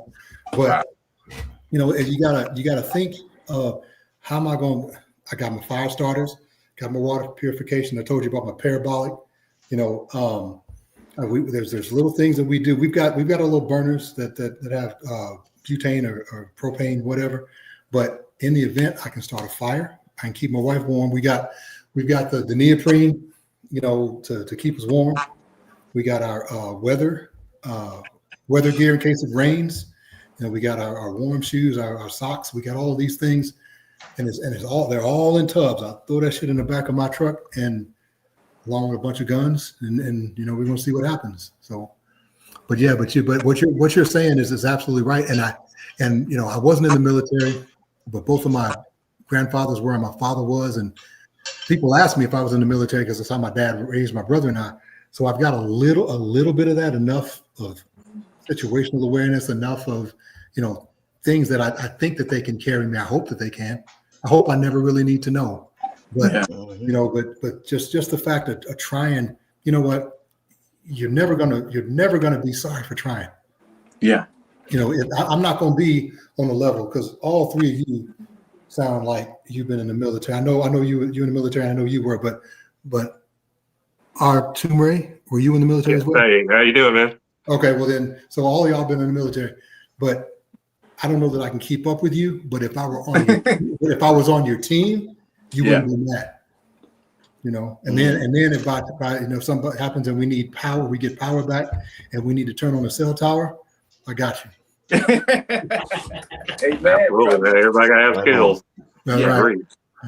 Amen, brother. That's right. I mean, everybody has their place. If let's say something was to happen, things still would have to function somewhat like a fine oil machine. Everybody, there's a need for everything. There's a need for everybody. There's a need for carpentry. There's a need for mechanics. There's a need for plumbers. There's a need for electricians, welders, everybody. All that, yes, sir. And you know Medics, what about everything. that? The thing about that is that these little punk ass gender wars that we fight now, we need 20 hours of no power, and all of that conversation ceases for the foreseeable future. I'm just so sick of, and we've talked about this, and we're going all over the place, mostly me, but I told you about this. I was talking to my wife. This is when we first got together, and I got sick of looking at television and not seeing myself represented, just a normal everyday dude. You've got the flamboyant guys, and you've got, a woman can turn on television, and at any given time, there's 50 talk shows telling them how to be better, how to do this, how to that, but there's no one talking to the 5 people that we're talking about right here. So she said, well, make it up, and I'm like, well, I didn't get with you to get in the television business, but she said, just write it down. I'll help you structure it. And we shot a pilot for it during COVID, because I had time, because I had to shut my clinic down. And it's called Man Up. Hold on. Not loud. This loud? It's loud as hell. It's loud. No, we'll wait. Okay, just go. Okay. So, and it was the first name of it was going to be The Everyday Man, because in my opinion, that's the person that's overlooked. Everybody wants to talk to the athlete, to the musician, the actor, but none of those guys can do their job. Wow. None of those people. Is that loud? Do they hear me? It's all good. Did anybody hear that? It's all No, good. we didn't hear it, man. We didn't hear anything. It's all good. That's If I do that next Wednesday, What's going on? don't you have 5 or 6 of these? man. This is epic. I just want to salute everybody So- in here. This is epic So- tonight. But go so- ahead, Brother Bond. So the point is that no one talks about the everyday man, the plumber, that allows you to use a bathroom, the electrician. So you've got electricity to do this, the cameraman, all of these people, no one talks to him. So my goal was to give that guy a voice, to give him a platform. Just go ahead and say hi. If you're going to stand there, they can see your face. Guys, So, Hey, Trina. sorry about the bread. I was No problem. That's okay. So no one's Correct. talking about that guy. So everybody thought that name was stupid. And it probably was. So what I did is I turned it into a segment, and it's at the end of every show. But the only way, because women don't, by and large, women don't speak highly of men nowadays. I don't have a problem. I got very lucky, but Most guys are super underappreciated for the things that they do and what they provide. So I figured that the only way to be the everyday man on that show was that your wife or girlfriend had to submit you. And because women are competitive, you could make them speak positively about men, which would uplift the men, which would make the men do more, because nowadays men don't do a lot because nobody appreciates it. They sit around and they play video games because no one cares about them. What are you looking at? But it's definitely true. You don't qualify, but it's true. But no, not with her. But right. The younger groups and all of that, it's like men aren't appreciated for what we provide. 20 hours without electricity fix all that. People go crazy. 20 hours without electricity, no internet. Oh my God, I can't live without internet. Right. I'm used to it. When I was growing up in the era, I didn't even know what the internet was. So we went outside to play, and but nowadays everybody got their face stuck on the phone. Yeah. And a lot of people, let's just be honest with you, a lot of people is just not ready for what could potentially happen, which could be some type of form of civil unrest. The country right now is so divided. Anything can spark off. Like I say in my videos, the writing is on the wall, and I do feel like something huge is about to happen. And a lot of people is not going to be ready. A lot of people is not prepared. When those grocery stores are looted, and the truckers, the 18-wheelers, and the trains is no longer supplying. Now it's going to be every man for himself, and nobody is going to be willing to share their food when you had every chance to stock up, and but you didn't because you didn't. You're blind. You didn't think a lot of people still sleeping, not seeing what's really going on. I want to hear, and that's the disrespectful part right there. They didn't think it was necessary. They were blind, and now that it's critical, now they want to take what you took the time to gather and protect. That's the problem I have. Yeah, it's like you want to take the shortcut. Well, good luck in here. I hear that because you got to remember too, America is the most armed country on the planet, and both civilians and military. Yep, and military side and civilian side. So even that, considering that, it's crazy to think that it's still people out here that aren't armed and ain't ready for something to pop off. Yeah, it blows my mind. Even hearing that we the most armed country in the world, but Susie is walking her dog and don't think a bigger dog is going to run up and try to attack her dog and then try to attack and kill her. Like this, not paying attention to anything, head down. That's it. Yeah, that's it. Just situational awareness, just completely gone. Yes, but this is crazy, man. It's sad to think. I hate to be the person that brings race into this, but in most black homes, firearms and firearm safety is not taught. Actually, firearms have been taught to be evil. That's how that's the way my mother felt about it. Luckily, I had a grandfather that felt differently about it. But coming from a city like Chicago, it's really easy to sell that a gun is evil when you had 3 sons that got mowed down in the streets of Chicago, due to gang violence. And the far left, they promote it. And I'm not big into politics, but you have one party that just strictly tells you that disarming yourself is going to actually save you, which makes no sense. You're your own security. I'm not a celebrity, so I can't pay anyone to follow me around. So I am my own security. And, you are your own security. And that needs to be taught at an early age. And unfortunately, guns, and unfortunately in black households, a lot of them are taught that firearms are evil. And we have to stop that. That goes back to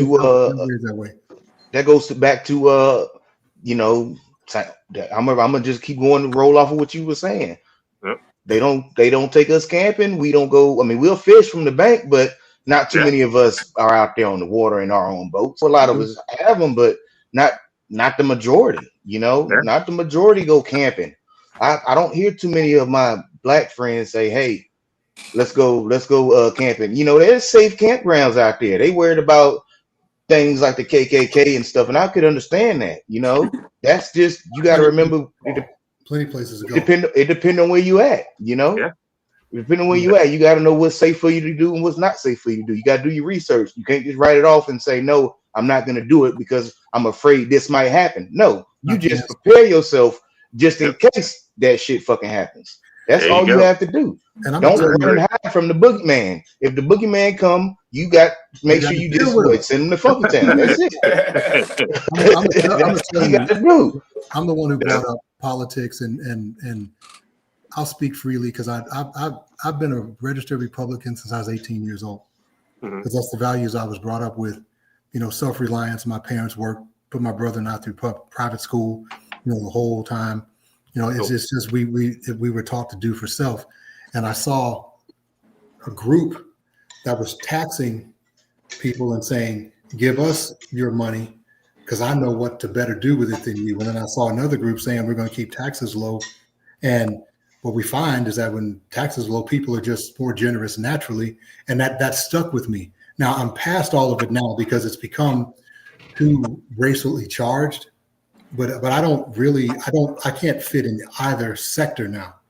You know, I just want to be around like-minded people, you know, because there's no politician you can put in front of me that I can't give you 10 things that are wrong with them, you know, and that goes by design.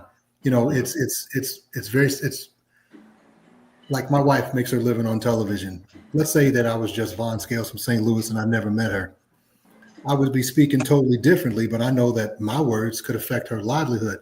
But these politicians are the same way. You have to dumb yourself. The more you want people to like you, the more you got to shrink yourself. Because if the average person heard some of the shit that I really want to say, you know what I mean?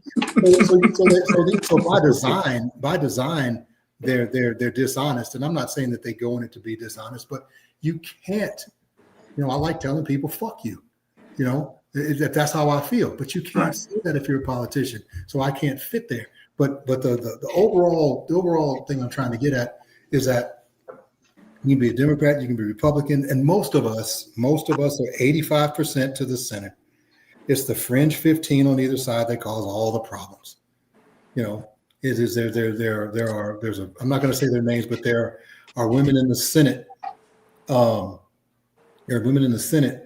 There's a Democrat one that I'm thinking of, and there's a Republican one that I'm thinking of. I don't want anything to do with either of them because they're nuts. But the people, 85% to the center, we can have a conversation and we can come to some sort of conclusion. Because I think the problem is that everybody wants their way all the time. But you know, as a fully formed adult, that it's not healthy for any of us to get our way all of the time. Compromise is a part of personal development, and we just need to learn how to do it more. You get your way all the time, you're not even being challenged. To be honest with you, that's going to actually create more autonomy, and you're not going to grow. How do you grow? So, how do you get someone to the point to where you can get them out of that mindset to where that they think that they what they want they're going to get, so that, you know, everything can be cool? Because I love saying no. Yeah. I love it. You know, that's one of my favorite words. I think N should be the first letter of the alphabet. It should be N, A, B, C. Okay. So it can start, because it starts with, you know, the letter N. So how do you get somebody that's used to having everything their way all the time out of that mindset to where they can stop being a brat when they get told no? The system that provides that to them has to be broken. It's that simple. The systems provide those kinds of license to people, those kind of advantages to people. If the system breaks, give us a week of no power. It's gone. I mean, think about, and that's the other thing. That's the other thing. The vast, and I'm talking about men. I'm not talking about women because I'll get in trouble. But the vast majority of men in this country are useless. They're just useless. You look at, and I don't know what anybody does for a living, so don't get upset, but I've been in corporate America. The person that I'm about to talk about, I've been him. If you're pushing paper, if you're a middle manager, if you're in upper management, if you're in senior management, how do those skills translate when you have to feed your family with no electricity? And if you've got a guy that walks around in a $2,000 suit, drives a $160,000 car every day, plays golf while everybody else works. Okay, what good is he going to do when it's time to gather water or go hunting? Right. Most men nowadays are just very useless. They don't have skills that translate into real life situations.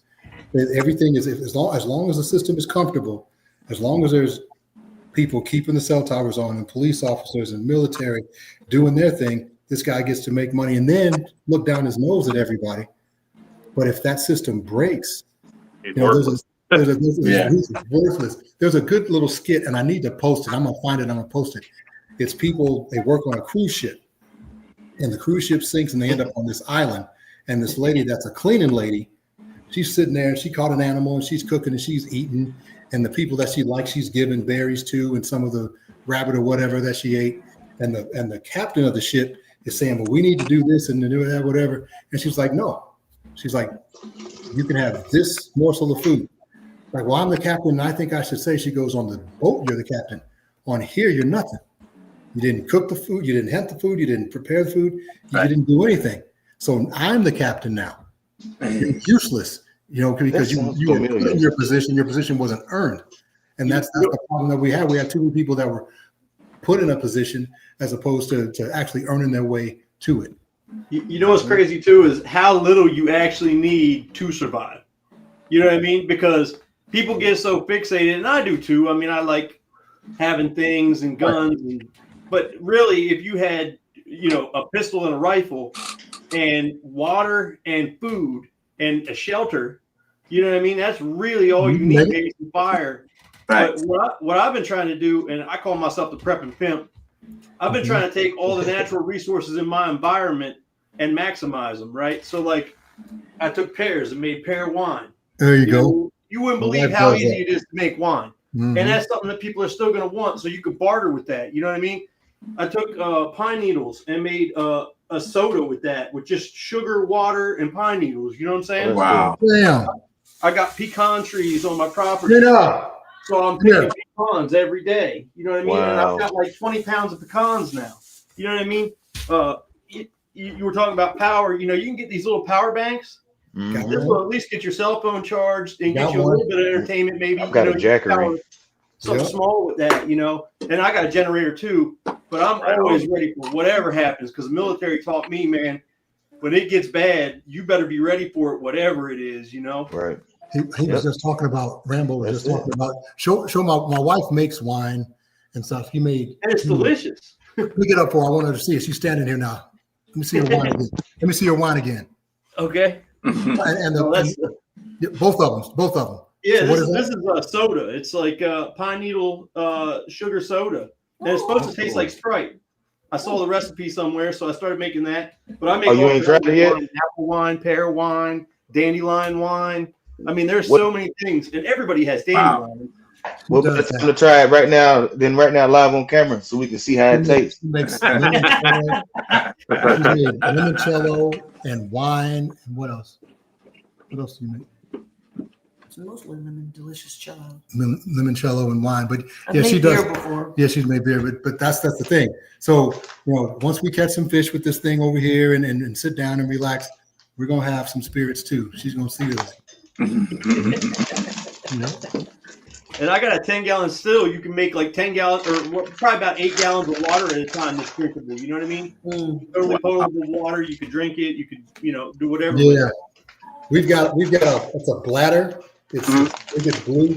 You fill it up with water and it's gravity charged, and it'll get you 4 gallons of water every 3 hours. Oh wow. That's so important. And then look up these straws that go into dirty water. They have a 15-year life. You can put it even filters out radiation. You can go right into a creek, suck it out, and you can have as much water as the creek provides. Endless amount. And the things are like $8 a piece. Health is wealth, and organic stuff is really where it's at. I'm starting to get away from a lot of things that they know it's bad for us, especially just culturally, like all the salty foods and the fried foods and things like that. Yeah. So health is wealth, man, and That's gonna go away. that's a good good investment. That's a But great you want to be investment. an asset when it's a bad Water situation. supply. You know what I mean? Yeah. Mm-hmm. I got my Dr. Savvy book right here on deck, man. There you I've go. followed this diet for many years, man. There you go. On deck. Yeah. Health as well. Especially as you get, into your 50s, in my age bracket, you definitely really got to slow it down and take care of yourself. You got to. I've lost a neighbor on this side of me, and my other neighbor across the street had a stroke. So definitely got to take care of each other, take care of ourselves mentally, physically, and spiritually. Yeah. Now there's something I want to put on the screen real quick. Okay. And you won't be able to see it all, but you can buy it for like $19. But it's got all this. It's backwards. It's going to say living off the grid, off-grid living.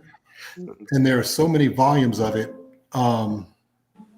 Living off-grid living.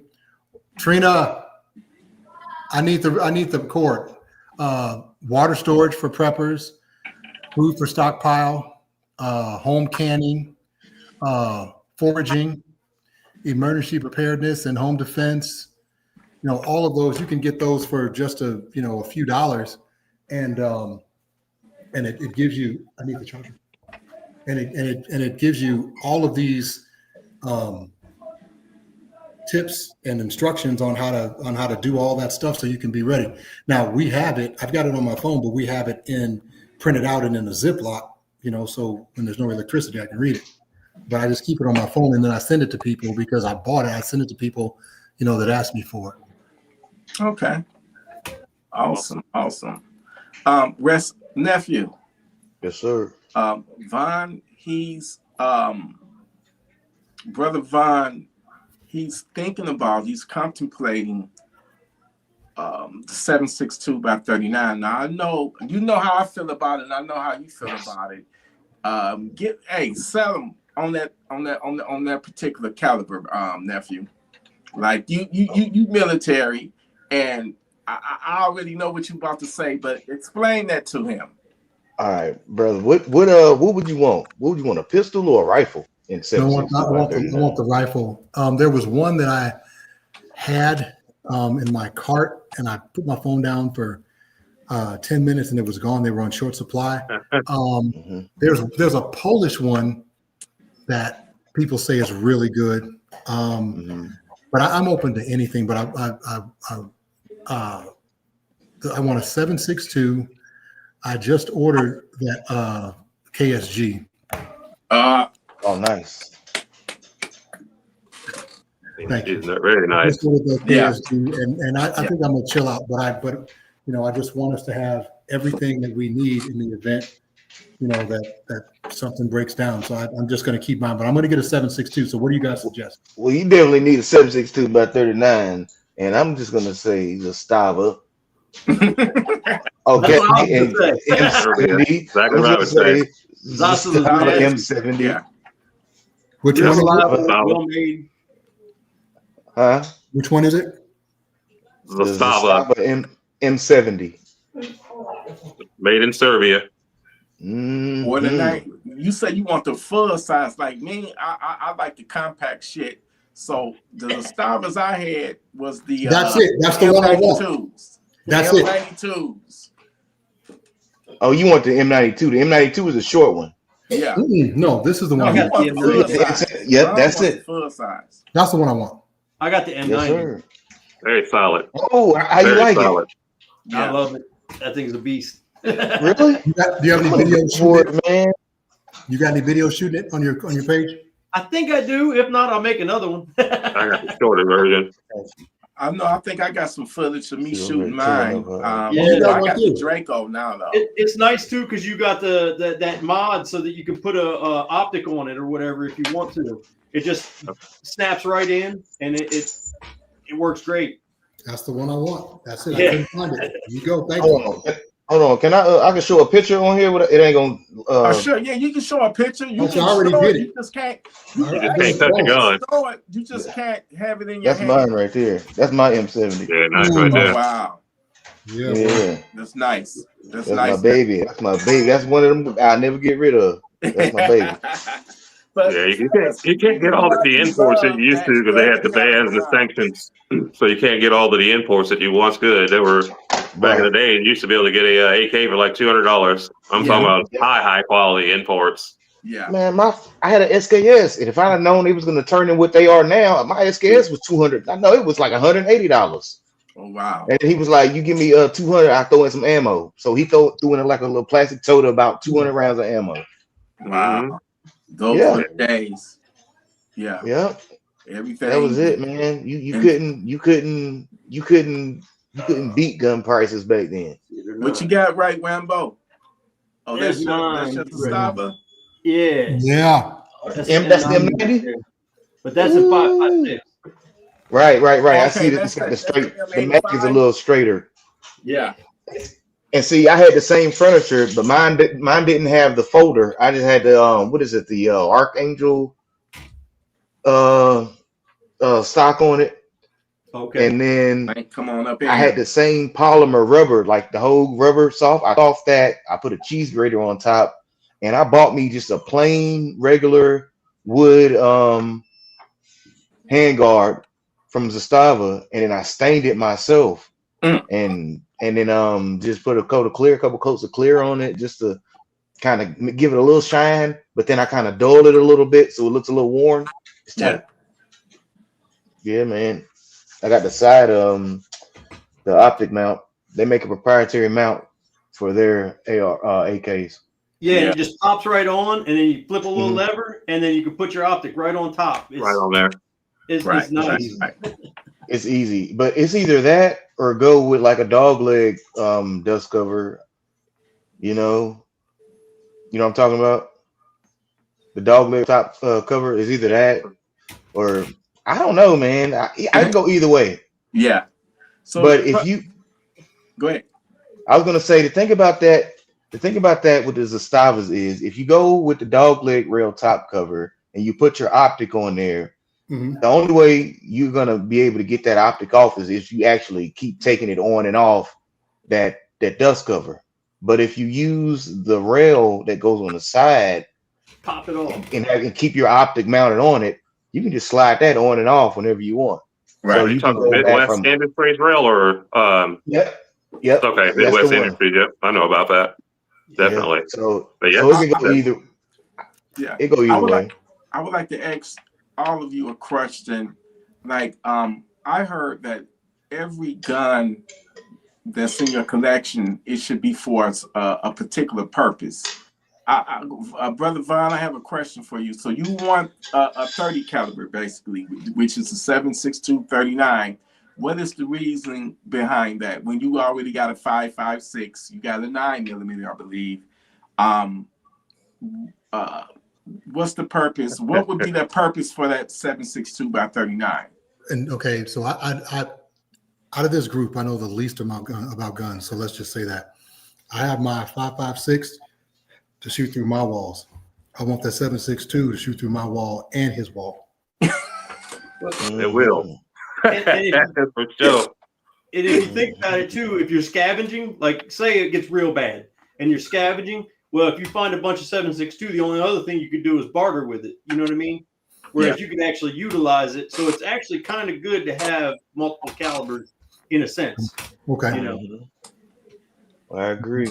7.62 by 39 is a savage, man. I love it. I love it. I just love the stopping power. I was in the military for 12 years.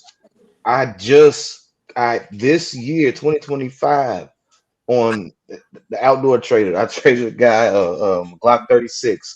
I should have kept that sucker. It was already rare because it had specific magazines for it. But I traded him. It was a 45. I traded him that Glock 36, and he just wanted it to go in the woods with. That's it. He said, "That's one of the woods gonna throw my pocket." So I traded him an AR for that, and 5.56 223. and that's my first one, and I'm 38, and I was in, like I said, in the service for 12 years, and I don't know, man. I don't see the need for it. For me, it's like I might shoot some lunch with it, eat, get something to eat. Nothing. Right. But if there's a threat, a serious threat, I'm gonna make sure that I have something that's gonna outpower whatever he got. Okay. And that's how I look at it, because he gonna duck and run, hide behind a tree, he coming to take my wife's and my kids' livelihood, and I'm not having that, not on my watch. So I'll be damned if I'm gonna shoot at him with the same bullshit he's shooting at me with. Right. No, sir. That's not gonna happen. Nothing against the Dude. caliber, anything is nothing against the caliber at all. Anything is gonna do his job. It's all about shot placement. But I want to make sure that if he like, all right, hey, you hide behind me and we're gonna go in there together. Okay, I wish y'all would. This 7.62 can go through both of y'all. Right. Okay.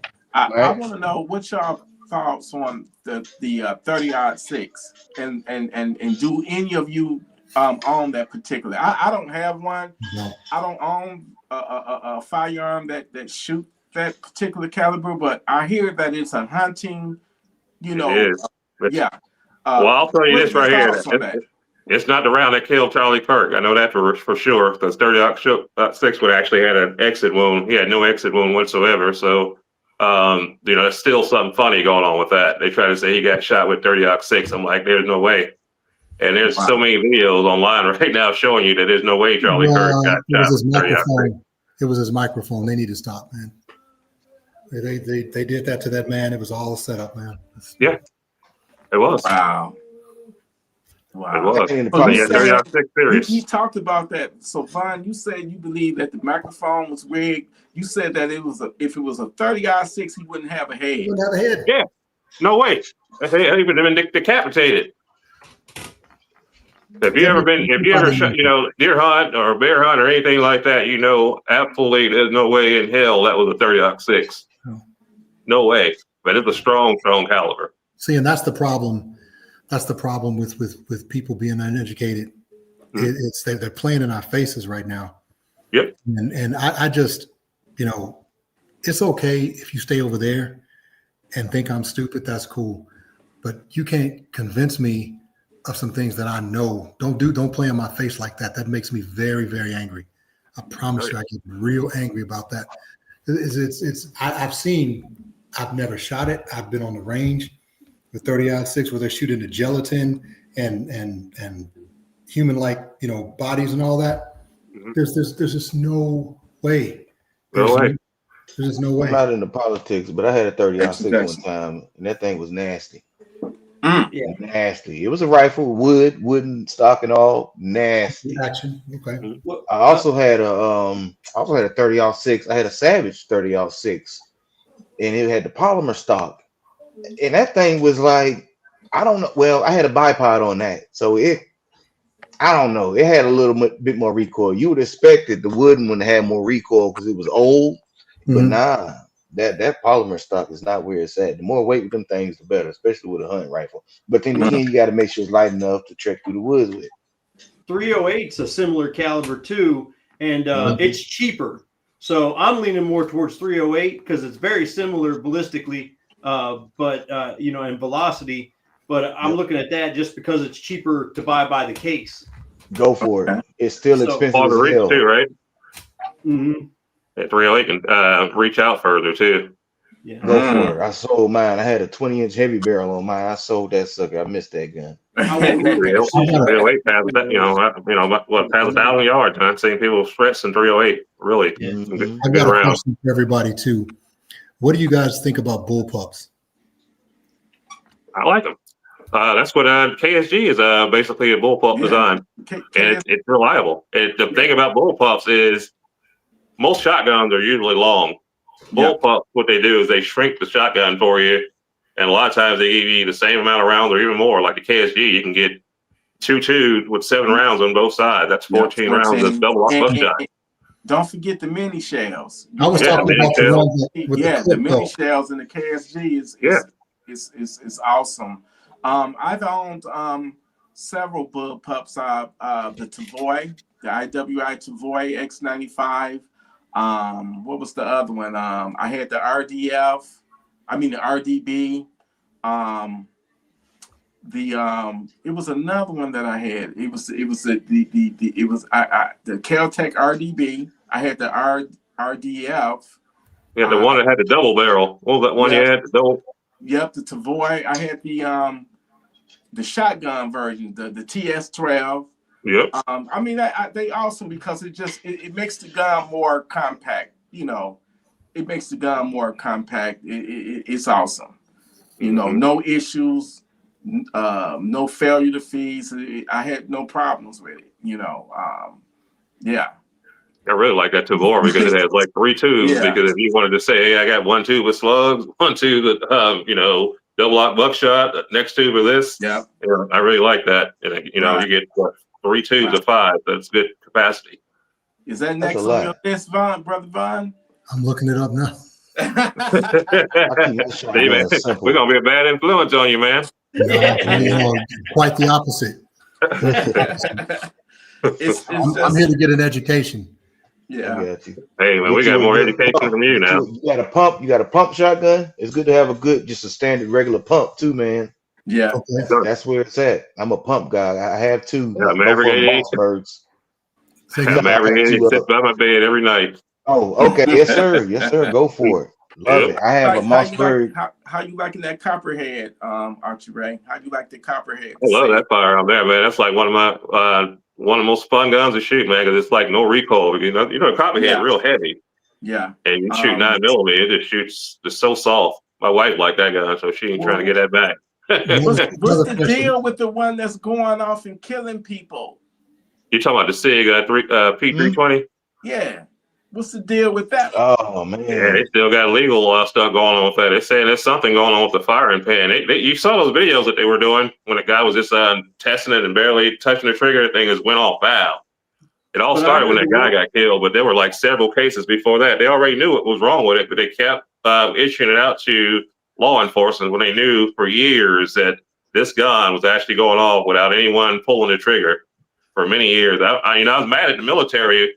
When they went away from the M9, because I thought the M9, there was nothing wrong with it. That was it. Perfect. Had the doggone the lanyard loop and everything. Yeah, I don't understand. But that guy that apparently got shot on the military base at the range, that was all debunked, I guess. Okay. I just heard the other day. There was some kind of funny business, like one of the guys that accidentally shot the other guy, or at least that's what he's saying now. Because a bunch of crap came out about that. So it sounded like that case in particular is kind of phooey. Okay. Was there something about like he put the gun down on the desk or something? Yeah, something like that. But it sounds fishy to me. I mean, if you know how to handle a gun, there's just shouldn't be a way. And even in cases where I've seen it malfunction, they're like starting to rack the slide when it goes off. You know what I'm talking about? Yeah, exactly. Wow. Yeah, and I mean, you shouldn't do that. Don't get me wrong. But even still, like if you're handling the gun properly, you know, you're not pointing at anything you don't intend to shoot. You're not putting your finger on the trigger until you intend to fire. You know, common sense stuff. It still shouldn't happen. You know. Did they say what kind of holsters they were using? Because we carried our M9s in drop leg holsters. That could that could definitely be a factor depending on manufacturer and so on. But I still don't. I've never had a negligent discharge in my life, and I've been handling guns since I was a small kid. Right. You know, if you follow the 4 rules of safety, you will never have it, man. Just tell everybody, just take your time. In, right? I had a guy. My gunner. He left our unit and went somewhere else. So we kept in contact, whatever, because he was still in, I was still in, but. This guy, I don't know what he was thinking. He was cleaning his handgun. I think it was his personal gun. It wasn't even a service weapon. His personal weapon, and he said it discharged. And that's not making sense. How you cleaning your weapon if your weapon shouldn't have that in it? Discharged in the first place. I know it's not funny, but damn. I'm thinking like we both in the military, and I probably would have kept that to myself. Shot himself in the foot. Shot himself in the foot. Yeah, I'd have kept that to myself. Translation: he was drunk and arguing with his wife. He was just a goofy little guy. Shot himself in the foot. Oh man, Wow. he just wanted out. No, he's still in now. Rambo, when I had you on the podcast not too long ago, you mentioned that unfortunately somebody lost their life in the grenade pit.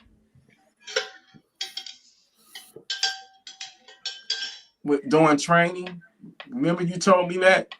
Was it me? Yes. That was me. I mean, I've seen people. Yeah, that was me. Oh shit! Sure. Let Black Rambo tell a story. Black Rambo, what happened, man? What happened? I've seen people short throw. You know what I mean? Like short throw, and then you got to get down. But I've never seen anybody get any type of injury from it. Guy I have dropped had a grenade. drill instructors and stuff throw people down. You know what I mean? Because like, yeah, a short throw, they just, I don't know, throw like a girl, I guess. Yeah. Well, we had a guy. He didn't throw it over. You so the training with the walls. Y'all know the training in the grenade pit. Okay. The guy he fumbles the grenade.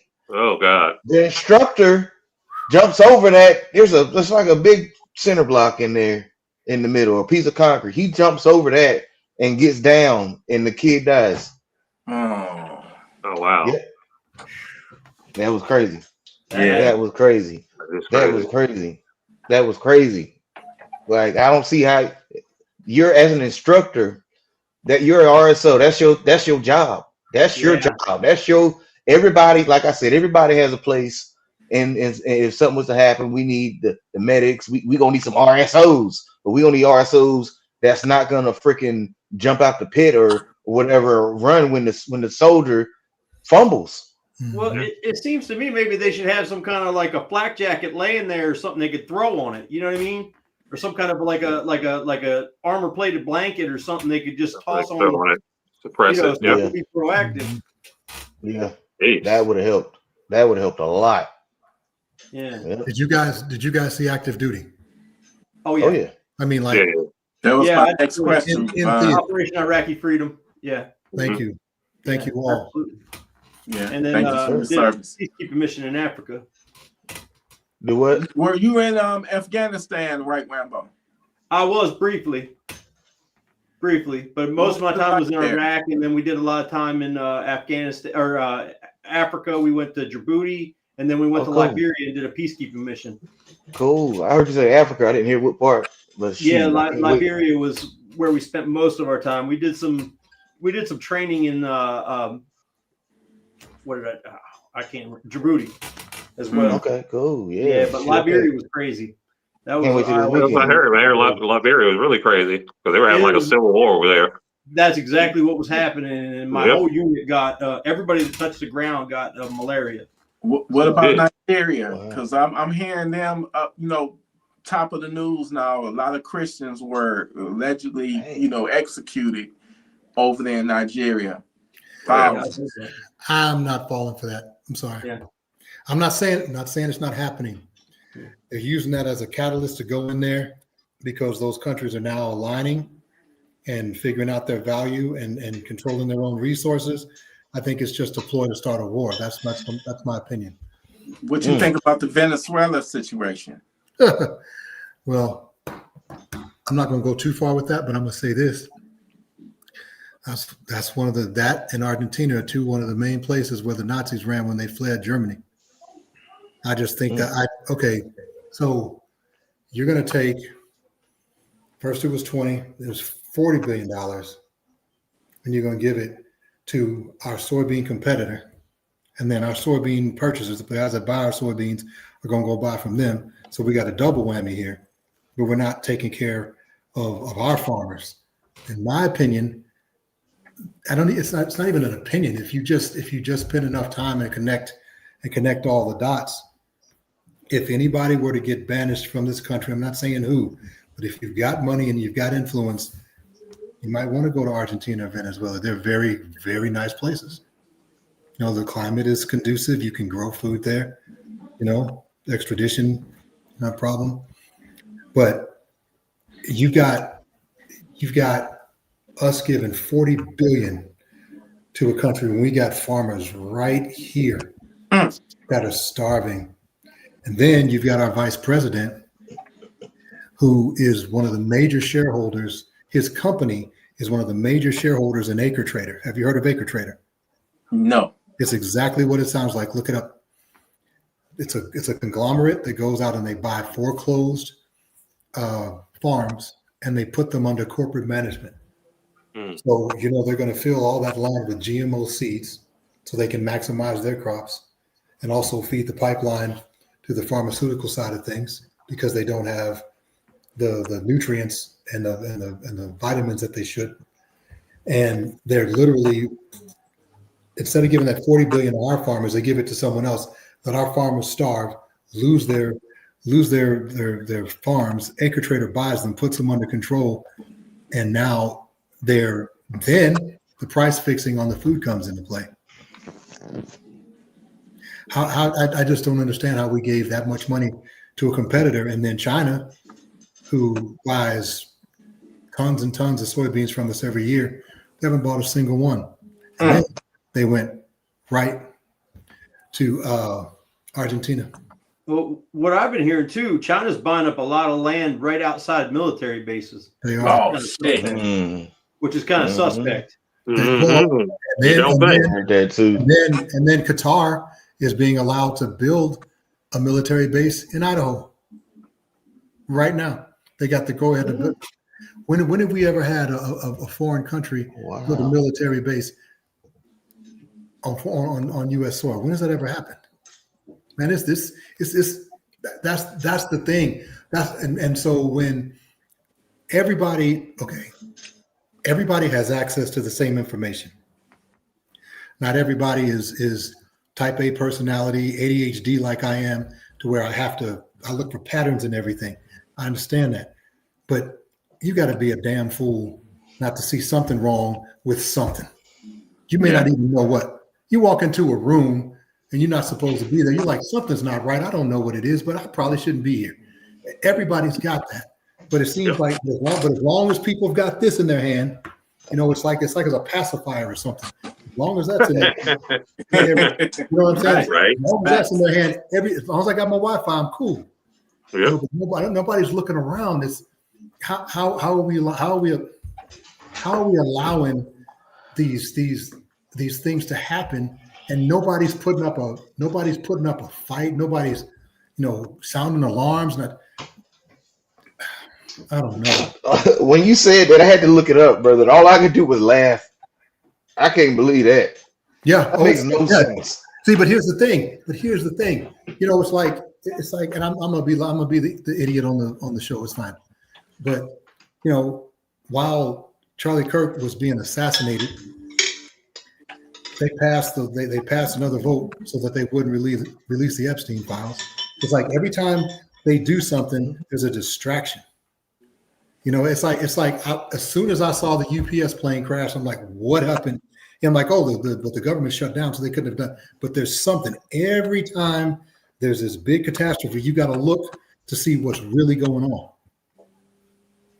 and it's scary. And it's I'm a father. I have 3 sons. They're adults, 27, 28, 30. I want to be a grandfather, but my oldest son is waiting. I mean, that's like the only thing I have left to do in life is be a granddad. But if my oldest son would say, Dad, I don't know about bringing a child into this world right now, I have no argument for him. And it's so messed up when you look around. 10 years ago, I would have been like, you're crazy. More good people need to have children. But when I sit back and I look, if just being pragmatic, it's like, I got nothing for you, son. I understand. Yeah. Mm-hmm. I get it. Do y'all feel that something is definitely, my spidey senses, I think something is definitely brewing, and something's about to go down, and we just got to be, we got to be prepped up and ready for whatever that's going to take place, because it's happening right before our very eyes, and you got to get right with God too. You better get right with God too. It's not if, it's when, and that's with everything in life. Yeah. It's not if it's gonna happen, it's when it's gonna happen. You just Well, got to be Absolutely. ready when it happens. These A lot of imaginary people are so timelines. oblivious to it. They like Brother Vaughn said, they got this device, their face is all in this device right here, and they just not paying attention and not seeing what's really going on. And you know, they're gonna be in a bad place when it do go down. And Right. everybody just gotta we gotta hope for the best, but be prepared for the worst, you know. So You let see, me the ask y'all. thing that I have with this racism thing is, you know, if you just, okay, racism happens. Have I experienced racism in my life? Yeah, a little bit, not very much. You know, I mean, I went to a all boys high school with 8 black people in it, you know, out of 1,000. So I had a pretty good time.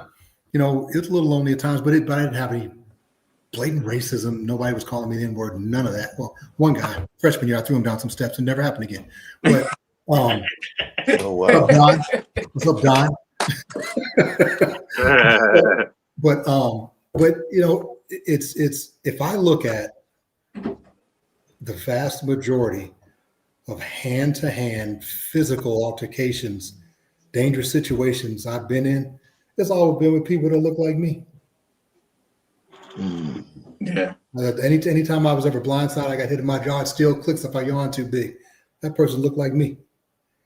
And I'm not speaking for you, Rambo, but the vast majority of any altercations you've had in your life probably came from somebody that looked like you. Well, when I was a kid, I was a little skater kid, you know, and then I moved into Port Deposit, Maryland. It was a little bit, you know, ethnic, let's call it. Yeah, my wife is from Maryland. Yeah. So I got a crash course real quick, and I had a shiny new chrome bicycle, and every day I had to fight to take that bicycle home. After like a couple of months, it was fine. You know what I mean? Everybody knew me. We were all friends. It was great. But for that first month or two, man, it was rough. Wow. But I mean, most of I got more black friends than I do white friends at this point. You know, I always, after that point, I fit in with the black community really well. And I'm more a part of the black 2A than I am the white 2A. I mean, I've got a few white YouTubers I follow and stuff, but I know most of the people in the black 2A space. I mean, if you probably see me around, if you, you know what I mean? I'm all over the place. But, and that's just how it is, you know? I mean, I just get along with people I get along with. And, right. Me and Black Rambo kick it every now and again. On that. These events, so we have a good time, you know? Yeah. We be carrying on. What'd you say to me?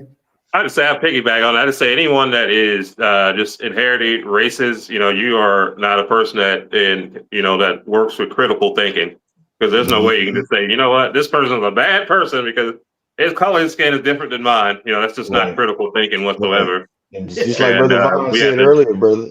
Just like Brother Vaughn said earlier, if you cool with me, I'm cool with you, and that's the mentality people need to have. But see, now I can say this: growing up, I'm younger.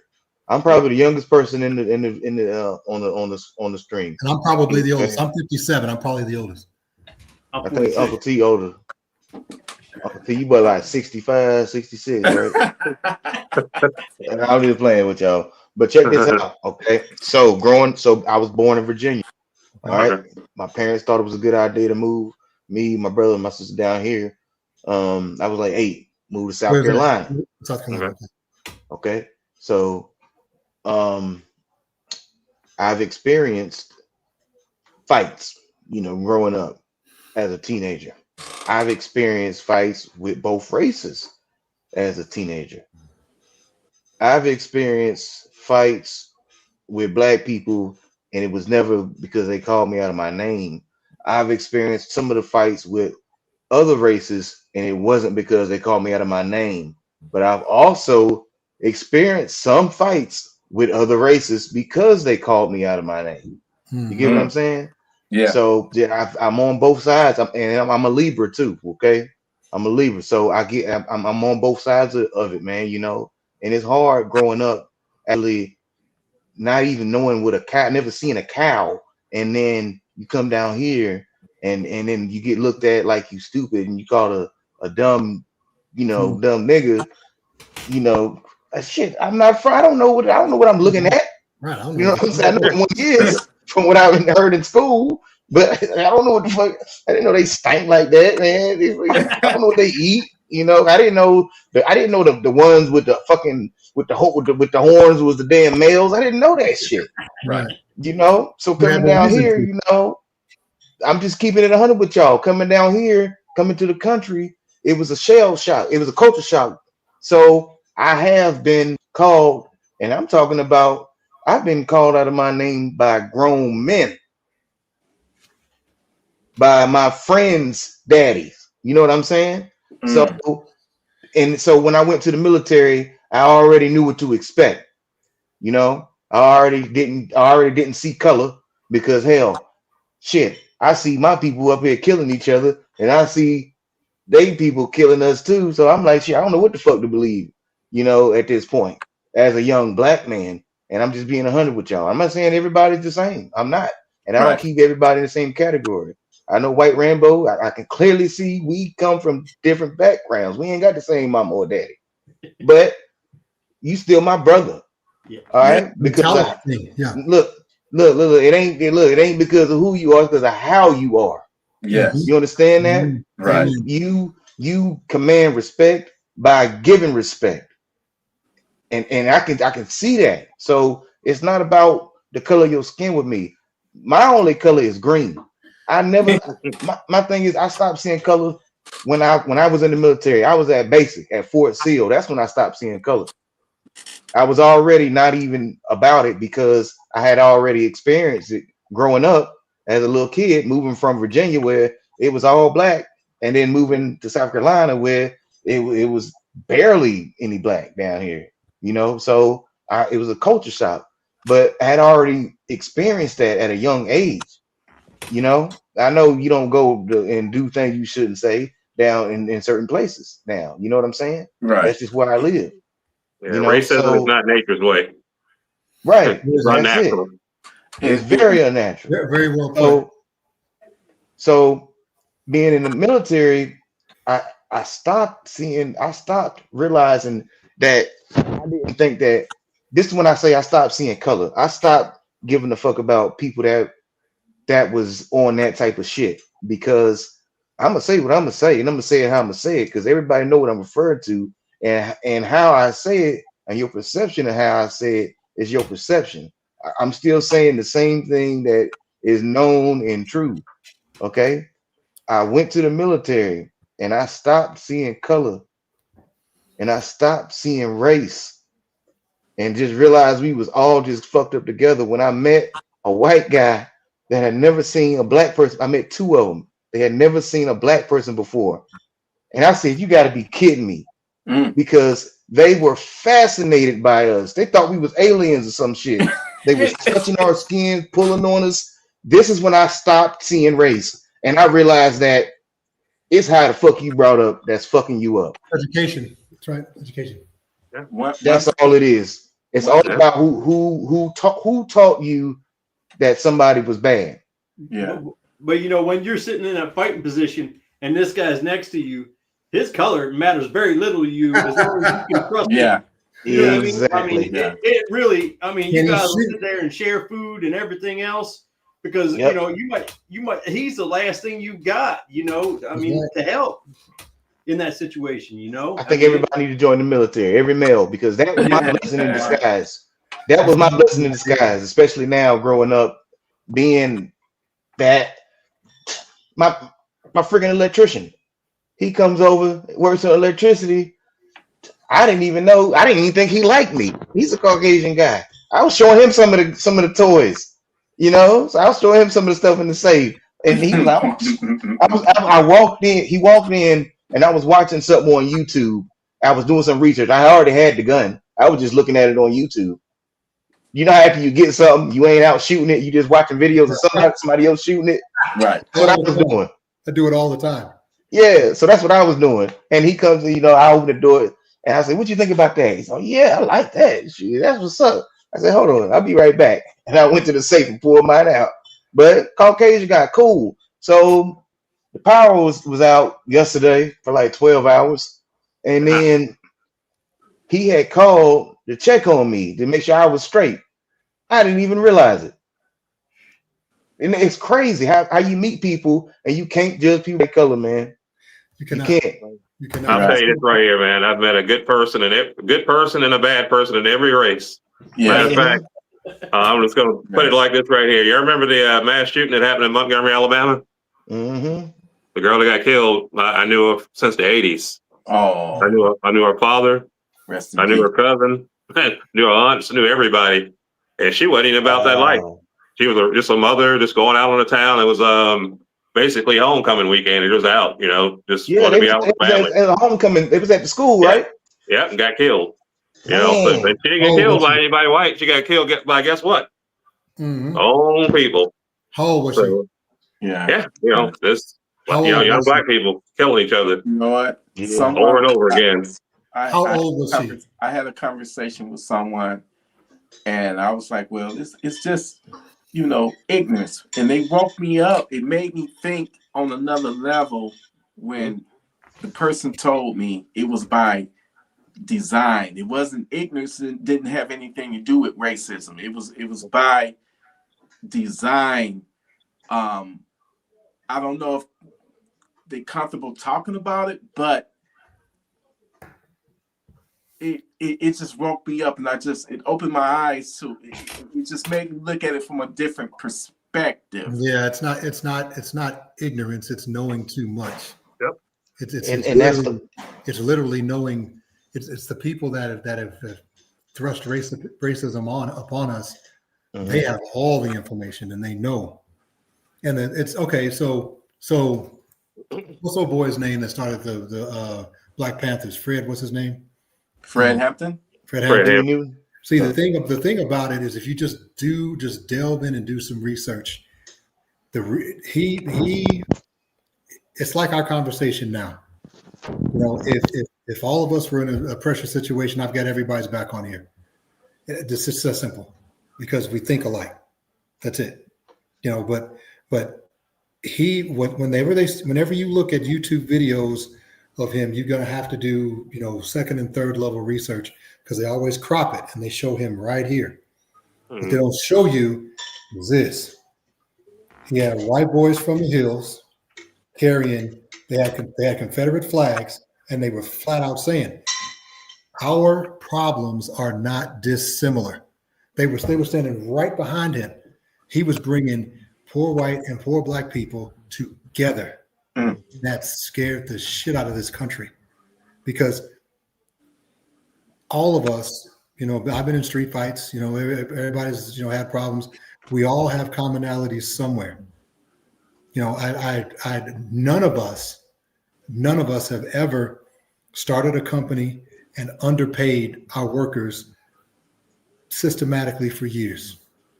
None of us have ever denied employees benefits for years, or cut their time short of 40 hours so that they don't qualify.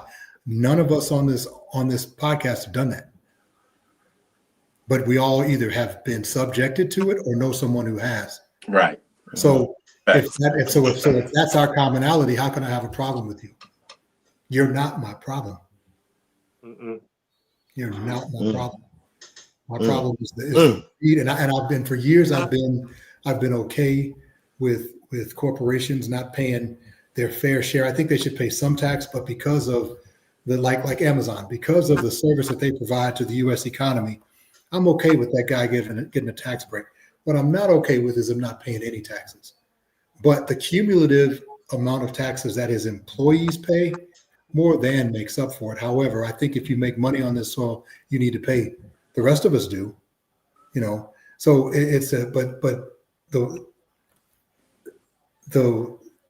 we have more. Do you realize we have more billionaires in this country than any other country on the planet?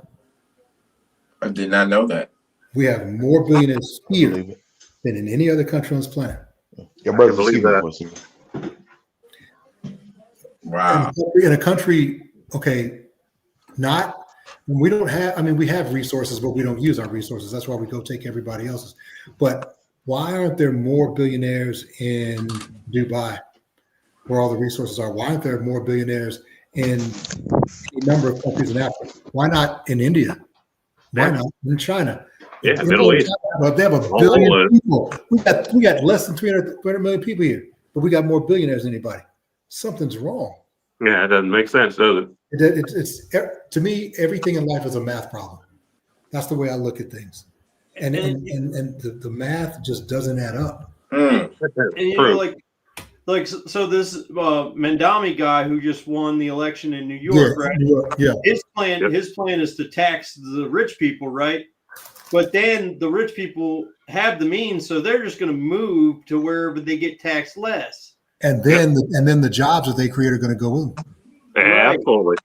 And because that's already happened in California and Washington State, you know, they pass these policies and they're like, well, we'll just tax. And then they end up taxing the middle class, or what's left of the middle class, even more, because there's no rich people to tax because they moved all their resources to states like Delaware, places that cut them big, huge breaks. Or Montana. Or yeah, I mean, I don't know all of the loopholes, but there's a few of them, you know, and that's pretty sad. So that plan of, you know, at least by the state taxing the rich is never going to work because they'll just relocate. Well, see, and that's the other thing. I think everybody should pay taxes, but the problem is that eventually you run out of other people's money. Now, we do have a problem on the other side. We've got problems with the billionaires, but we also had the opposite political party build generations of, you know, where you should use something for a crutch, but food stamps should be a crutch to get you through a tough time. They should not be a way of life. Right. Oh yeah, definitely. It shouldn't be someone that's on the food stamp for 5 years, welfare for 5 years. Nobody lives well off of government assistance. I'm just saying. No. You know, but people have gotten used to it. And I'll tell you a story. You know, like I said, my parents, you know, worked very hard for my brother and I. But I come from a family that has, you know, a whole swath of people. And I was in my 20s. I wasn't a dad yet, so I was probably 26 at the time. And it was the last family reunion I went to until this past summer. These cousins. Now I'm 6'5", and now I weigh about 275. I had these cousins that are like 6'6", 6'7". They weigh 285, you know, 290, but they got six packs. I mean, they're just massive human beings. So I walk into the family reunion, and they're like, "What's up, cuz?" I'm like, "What up, cuz?" They're like, "Oh, nothing, just waiting on this GR." And I'm like, what's that? It's like government relief, like they were waiting on their SSI checks or food stamps or whatever. And I'm like, you realize people like me pay for that? You bigger than I am. Why don't you get a fucking job? And they came, and my dad and my uncles had to get in, and I had to leave. And I basically, for the next 5-6 years, I wasn't invited. But just the fact that I said that to them, you know, was like I'm some kind of sellout, or I'm a foreigner, or I'm a whatever, because I said, get a job. You're an able-bodied human being. Well, what do you do? You know, but our country built that class of people for a specific reason. So that, you know what? I got a meme I like to start shit. So I got a meme I literally searched my phone for it. And I knew it was a screenshot. I literally searched my phone for like 2 hours last night to find this. I don't know if you can see it, but the guy in the middle is pointing and he says, "Be careful, that guy wants your cookie." And so the white guy's got one cookie, the immigrant has got no cookies, and the guy in the middle has all the cookies. And he's pointing at the guy with no cookie saying, "That guy wants your cookie." And he's got 20. Motherfucker, boy, that's some bullshit there, ain't it? This is America. That's the name of this. Yeah, it is.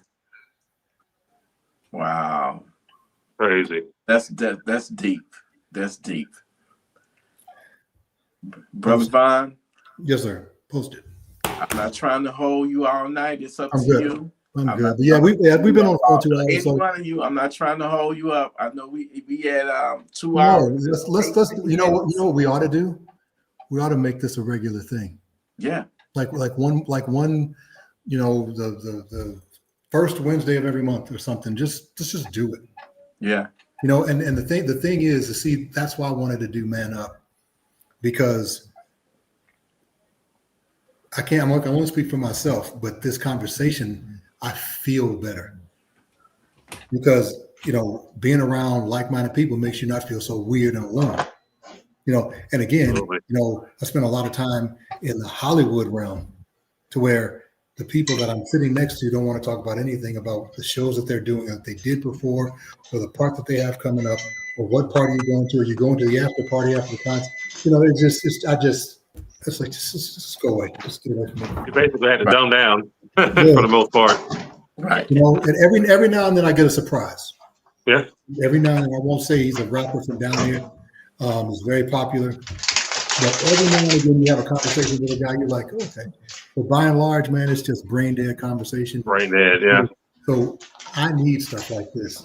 We're here for you, man. Enjoy it. So if you tell me we're gonna do this on the first Wednesday of every month, I'm gonna make. Sometimes I might be in a car driving while I'm doing it. But if you set it up, I'll be here. Hey, let's have 20 guys on there. It sounds like a plan to me, brother. Let's get back to what I kind of touched on, like the lifestyle that you live. Your wife is famous. Obviously, you get attention. Yeah. The bullseyes on your back. Yeah. I mean, situational awareness. The way I do it, like with my significant other, we do like a clock. Like when every time. When I go out, I see a lot of people. I'm always paying attention. I'm looking. I'm constantly looking. I may call me paranoid if you want, but I'm constantly looking, and I'm scanning for potential threats. And if I see something that kind of look that don't look right or is bothering me, I'm gonna tell them, like, 3:00, have a look. 6:00, 7:00.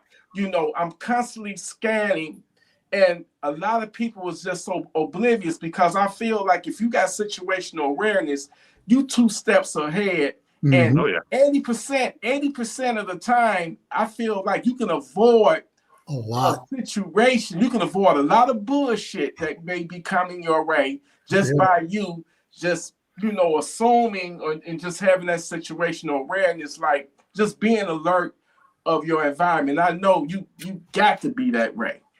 Well, and I'll tell you a funny story. My wife and I, we live in a gated community, and we live in a house. It's too big for the both of us. It's just us. I mean, we could pay for the rooms that we use. I got a TV room. She's got a closet that she's in love with that used to be a bedroom. The kitchen area, and the bedroom, and the gym. Pay $9 a month for. I mean, we have too much room. But we're looking for houses, and we want to move to a different place.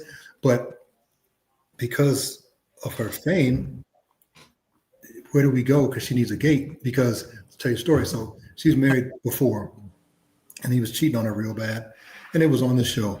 Do you know these people walked up to their door and knocked on the door and said, "Why are you cheating on Trina like that?" to him? Now, that's an irritant. But what if they were crazed and they had a gun? Yeah. So and I can't have my wife unprotected. So it's like, I'm probably just gonna stay here. Unless I can find some land and live off, and we have the money for me to build a perimeter and everything else, and then sit in front of computer screens all day just looking around. It becomes and my wife is famous. Her oldest sister is super famous, and we go on vacations together and stuff like that. And it's just the things that I just get up and do. They just can't do. You just can't get up and walk around. Yeah, you just can't get up and I'm going to the store, and it's just there's an added layer 2 or 3 of everything, and it's I admire the way that she goes about life and the way that she tries to be as normal as possible, and she is. She's very, very, very normal. Most people would not dip into something like this. People like her would not dip in without full makeup and hair and everything done. She doesn't care, you know. Yeah. But you know, it just adds I was a paranoid person when I met her. This has made it worse.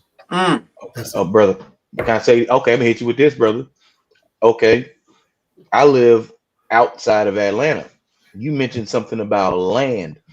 That should be your key. That land. That is gonna give you a lot of peace of mind. Yep. A lot of peace of mind. If you saw the conversation we had earlier, that's all we've been talking about. So Yep.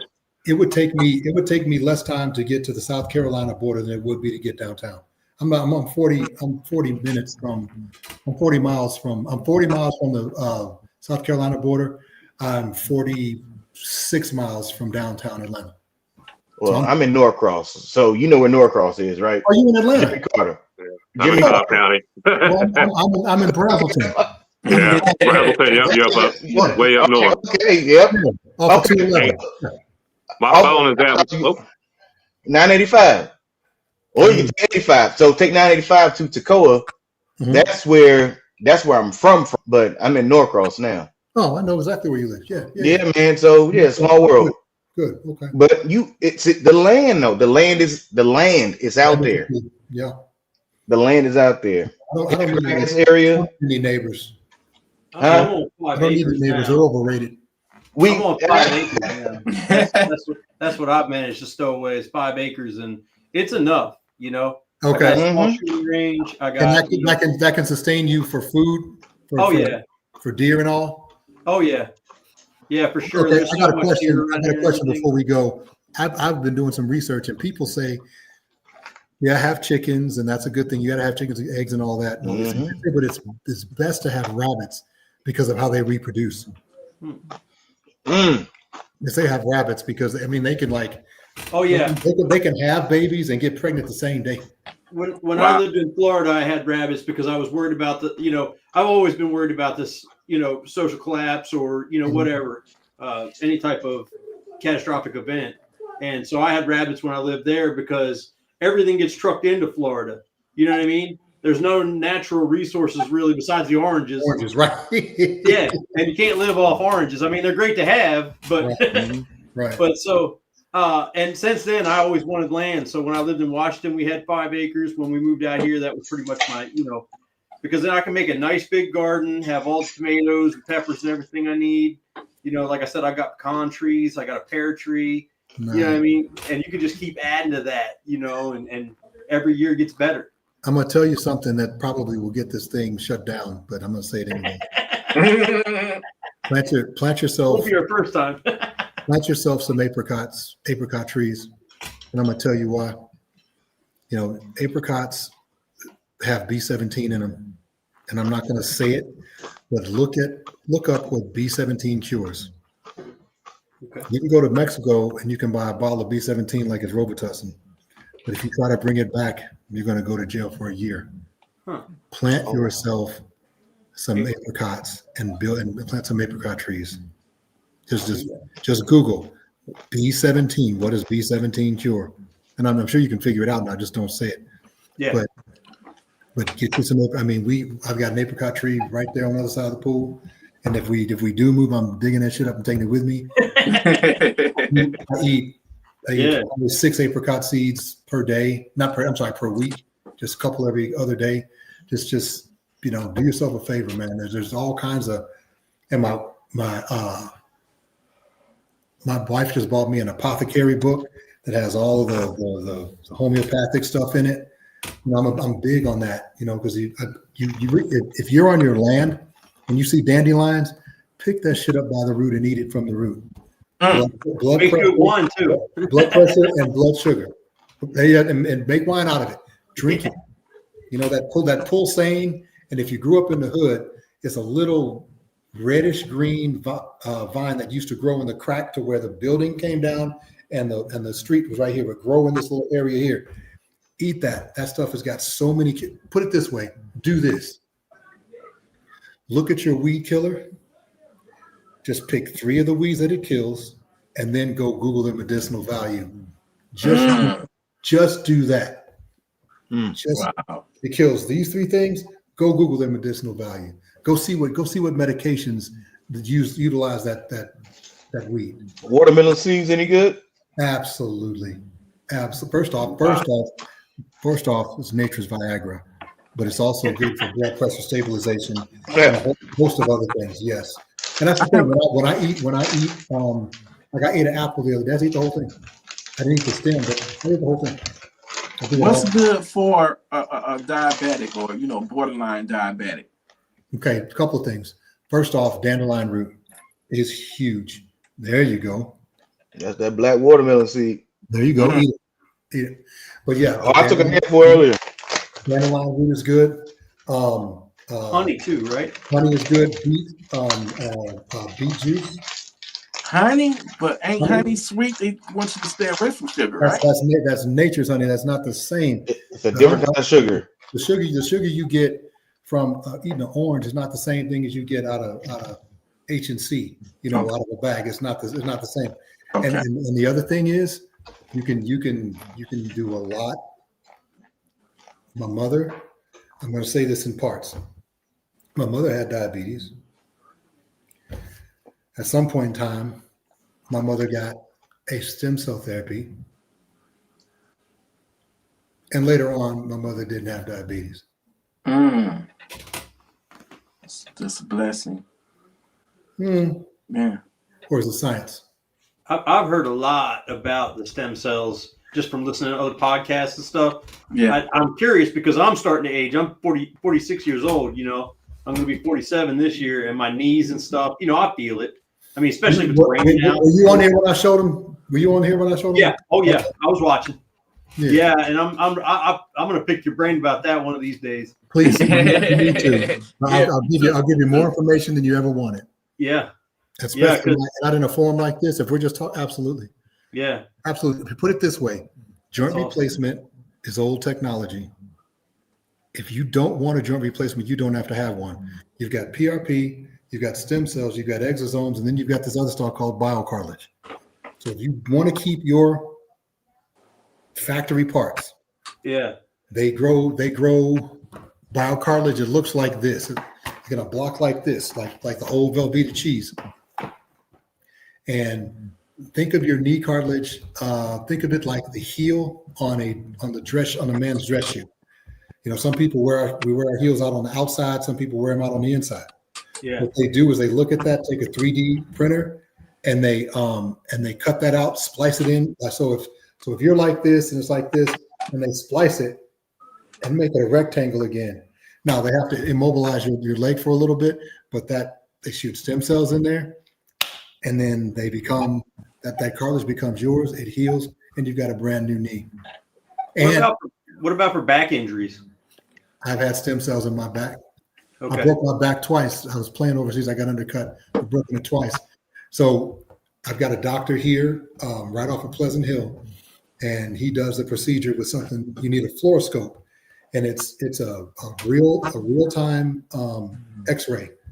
And he's got these needles that are long, but they're malleable. They numb you, but he can go with these needles, go into your back, and you can see it on the screen and go right in between your vertebrae and hit that disc and regenerate it.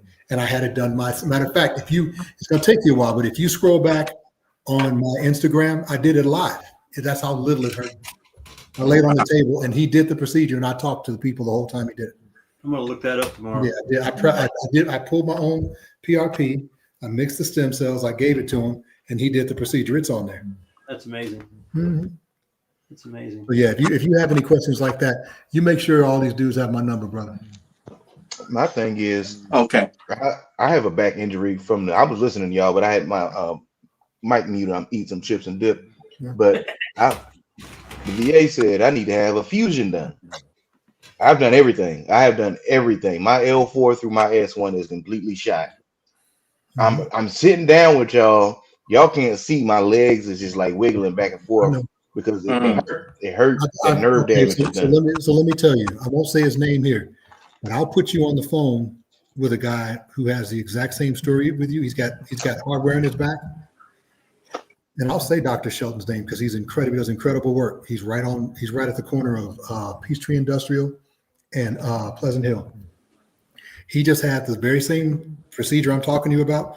He just had it done last week. I'll put you on the phone with him. Think about, okay, like there's a good portion of your finger that you could cut off and it'll grow back, right? Because your body remembers its architecture. If you put stem cells in there and give it the nutrients that it needs to grow, those discs will grow back. Do not get fused. Do not get fused. Don't do that. How old are you? 38. Yeah, you're too young. You're too young. Don't That's get what I keep telling him. He was like, I'm gonna lose some range of motion. And I was like, I already lost that. I can't hardly bend anyway. Okay, see, Wow. here's the thing. You're talking to a surgeon that you're asking a barber if you need a haircut. You need to talk to somebody else. What else is he going to tell you to do? What else does he do? You know? If you can tell your barber all day long, I got a flat. He's like, well, I can cut your hair. Right. You right. You got a point. You got a No, major we'll point. talk offline, but there's so much. Put it this way. I know enough about enough things that it just half the time it'll drive you crazy when you see people using old technology for anything. No, you can fix anything. You can fix anything. Right If you still got that limb, you can make it work. They do it all the time. And here's the thing: this isn't even the half of it. You can't even use stem cells for all the things that they're good for in this country. The wellness capital of the world is in Panama. That is the wellness capital of the world. Wow. You look up Mel Gibson in Panama. I'm not going to say what his father cured down there. His father, he took him down, didn't he? Yes. Yeah. I'm not going to say it, but the big thing with the young kids, they have this thinking problem. You go to Panama. You could fix it here, but if doctors do it here, they're going to go to jail for it. But you go to Panama, they fix that. I got a guy I used to work for. His son was severely that word, with the colors and the blocks and the puzzles that go together. He took him down there, and they said he'd be tied to them. He'd be semi-verbal. That kid is playing college football at Truman State, and Truman State is a Division II college. It's very good, but it's called the Harvard of the Midwest, so it's a highly academic school. That kid is playing college football right now. Wow. Cleaning your liver, conspiracy 303, absolutely. A liver cleanse, absolutely. Get the heavy metals out of your body, absolutely. But T, you're going to have to do a series, and you know what we're going to have to do? We're going to have to pick a topic and stay on it. Let's pick one. Fasting. Let's pick fasting. Subject and just is fasting healthy or not? Yeah. Dr. Sabi knew. Put it this way. I actually met Dr. Sabi's daughter, Kelly Bowman is her name. And she had to leave the practice of doing those therapies because you can fix yourself. You just may not be able to fix all your shit here. And that's all I'm going to say. Wow. Mm-hmm. But it can be fixed. Mm-hmm. I want to say thank you to Atumre for participating on the panel tonight. Yeah. Unfortunately, his phone died, so he had to leave. I want to say thank you to Right Rambo, my nephew Rest B, Vaughn. Oh my God, it's been an honor having you, and this will not be your last. It won't be. Being on here, like I said, we got to do this more often. You said once a month or whatever. Hey, I say more than that. If it's up to you. It's been awesome. It's been amazing. I want to hear, what's for tonight. What's y'all final thoughts and words? Before we end this live. Let me go first because I've talked the most. Gratitude. I'm grateful for y'all brothers being here and allowing me to be a part of it. Thank you. Hey, I think everybody learned something tonight. think everybody learned something tonight. Yeah. I mean, I'm gonna do a positive and a negative, if that's okay. Positive. I'm gonna do couple. Two positives. It was good. It was good for people that said they was gonna show up and actually interact and be who they said they was gonna be. yeah. Right? I know people got lives going on and everything, and they still got other things they're handling, but it's good to have people that can interact, because I'm looking at the five of us. We are five different personalities, five different men, but the world need to see that it's more than one way to look at things. All Yeah. right. So that's a positive. Another positive, it didn't get shut down. It wasn't on no crazy nonsense, and the people in the comments wasn't reckless. And they were Yeah. respectful. Right? Yeah, very cool. Yeah, I So appreciate that. I'm gonna roll that right on into one of my negatives. Let's say I would, now that's your channel, but if we're gonna do this regularly and on the podcast, real and raw, I'm gonna keep it real and raw on my AAR. I'm gonna say, let's interact with the viewers more, because they the Mhm. ones actually commenting. I'm looking, there's a lot of comments, and I Yeah. see you post some, but we don't really comment on I them, can't see the like that. comments. Why is that? Oh, he only posts some of them, but see, I'm watching it on my tablet too. Oh yeah, I see a few of them. Okay, so I got multiple things set up. So I'm still interacting over here and Oh, you're typing a watching little the bit show. every now and then. Got you. Yeah. All right. And then I'm gonna say another one other negative would be something. I think this is my lighting in here, man. I could look a little better. I think it's this side right here. Man, you good. It's this side that don't look as good as this side. That's the only other one. No, I'm just messing with y'all, man. But I really enjoy being on here with y'all, for real, brothers.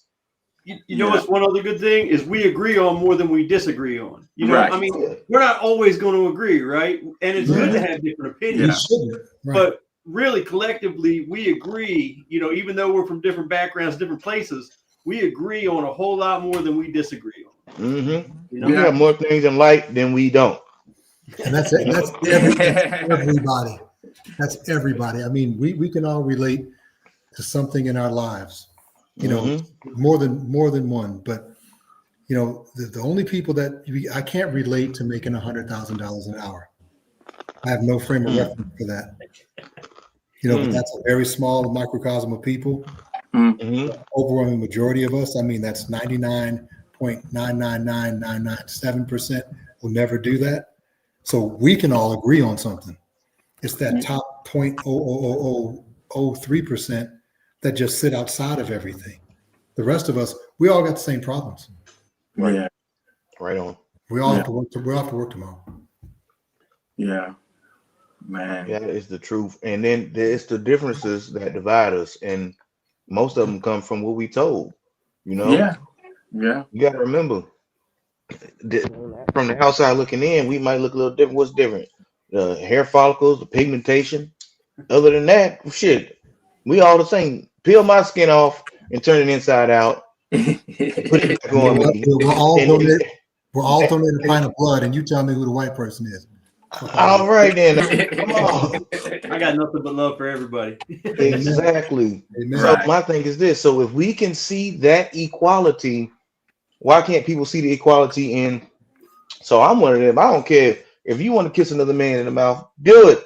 I'm not doing it. I don't care. That's just what I'm not doing. That don't mean I hate you for what you do. That just means I'm not fucking doing that shit. That's your business. All right. Right. Exactly.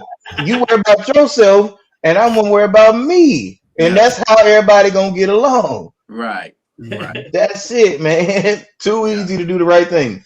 Right. It's true. It is. Yeah. All right, y'all. That's all I had to say.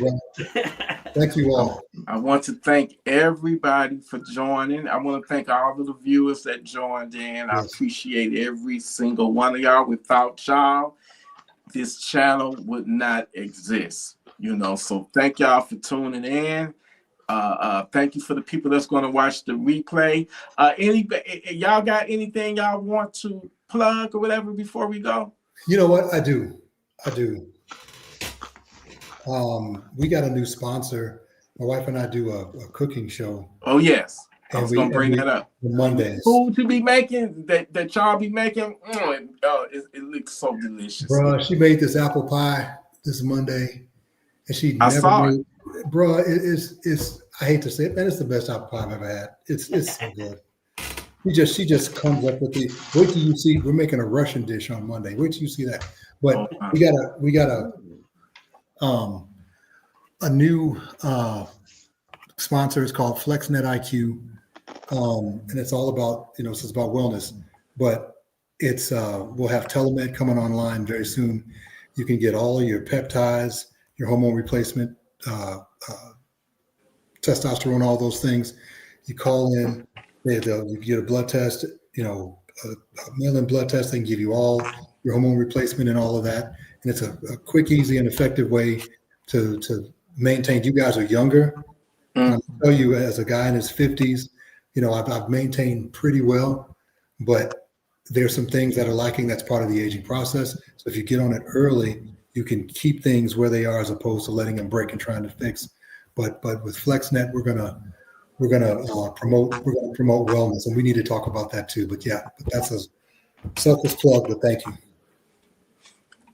Wow, that's awesome. Like you said, everybody go check out the cooking shows. Cooking with Trina Braxton, right? Is that she calls it Monday Meals with Trina and Vaughn, but yeah.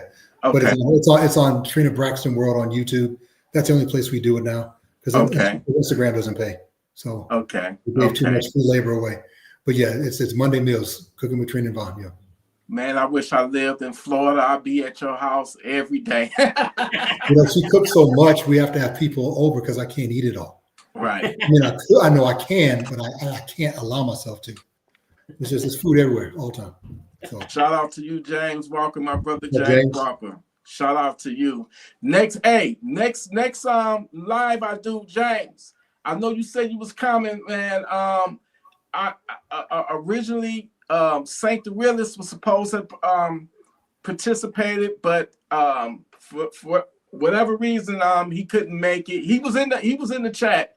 So shout out to you, Saint. Shout out to my brother James Walker. I want you on this panel next time. Man, this was amazing. You know what I'm saying? And we definitely got to do it again. We definitely gonna text and talk again, Vaughn, before, whenever you're ready. If something come up that you need to promote or whatever, or you just want to go live and do this again, we don't have to wait next month. You hit me up and just let me know when, and it's an open, it's an open floor, and that goes for the rest of y'all. You know what I'm saying? So I appreciate it. What we got going in here, I didn't know when I started this channel, I can't really say it's a gun channel, but I didn't know that my message, this started back in 2017, y'all. And I've met some of the most amazing people that adopted me to be they uncle, right? They uncle, like my nephew, Rest B, my nephew Alex, so many people that my message has resonated with. And it's simple, man. Don't expect anyone to come to your rescue and save you. Get armed up here first, and then get those tools. I call them Funky Town Centers. Get those tools and protect you and your loved ones, because no one, when the shit really hits the fan, like my brother Vaughn said, the police is not going to be around. They're going to be protecting their own families. As they should. That's not even an indictment on them. They protect their family. You protect yours. That's right. Yeah. We got a taste of that back in 2020 with the whole where, it was just a bunch of bullshit happening back then. And I think it's going to be even worse. We got people, I don't want to get the channel. I don't want to get no strikes on the channel, but we got a taste of that at Uvalde when they didn't run up in their school like they were supposed to. Right. If it was their kids, they'd have ran up in there. Exactly. You cannot work if you don't get this jab. I mean, it was a fucked up situation. You had to wear the mask. don't depend on no government or anybody else to come to your rescue. I mean, look at what happened in Uvalde, Texas, when those little kids was gunned down, and you had a hallway full of cops and body armor and ballistic shields and ARs, and they didn't go in and save those poor little children that was gunned down by that savage. So that should wake you up to the world, the society that we live in. Be self-reliant. Don't expect nobody else to come save you. And by the way, that's my next video that will be premiered tomorrow night at midnight. So I know, Brother Vaughn, thank you so much. Thank you all of you. Big deal. You know what I'm saying? All of y'all. This is a big deal. It's a big deal for all of us. I appreciate you, man. Appreciate you. Nobody's more important than anyone else on here. We all have something of value to give, and I came to learn. And I took way more from y'all than y'all gave than I gave y'all. I promise. I learned more than y'all did. So thank you. Appreciate you. All right, man. Take care now. I'm out. Much love, y'all. All right, brother. Salute, y'all. Good to meet you.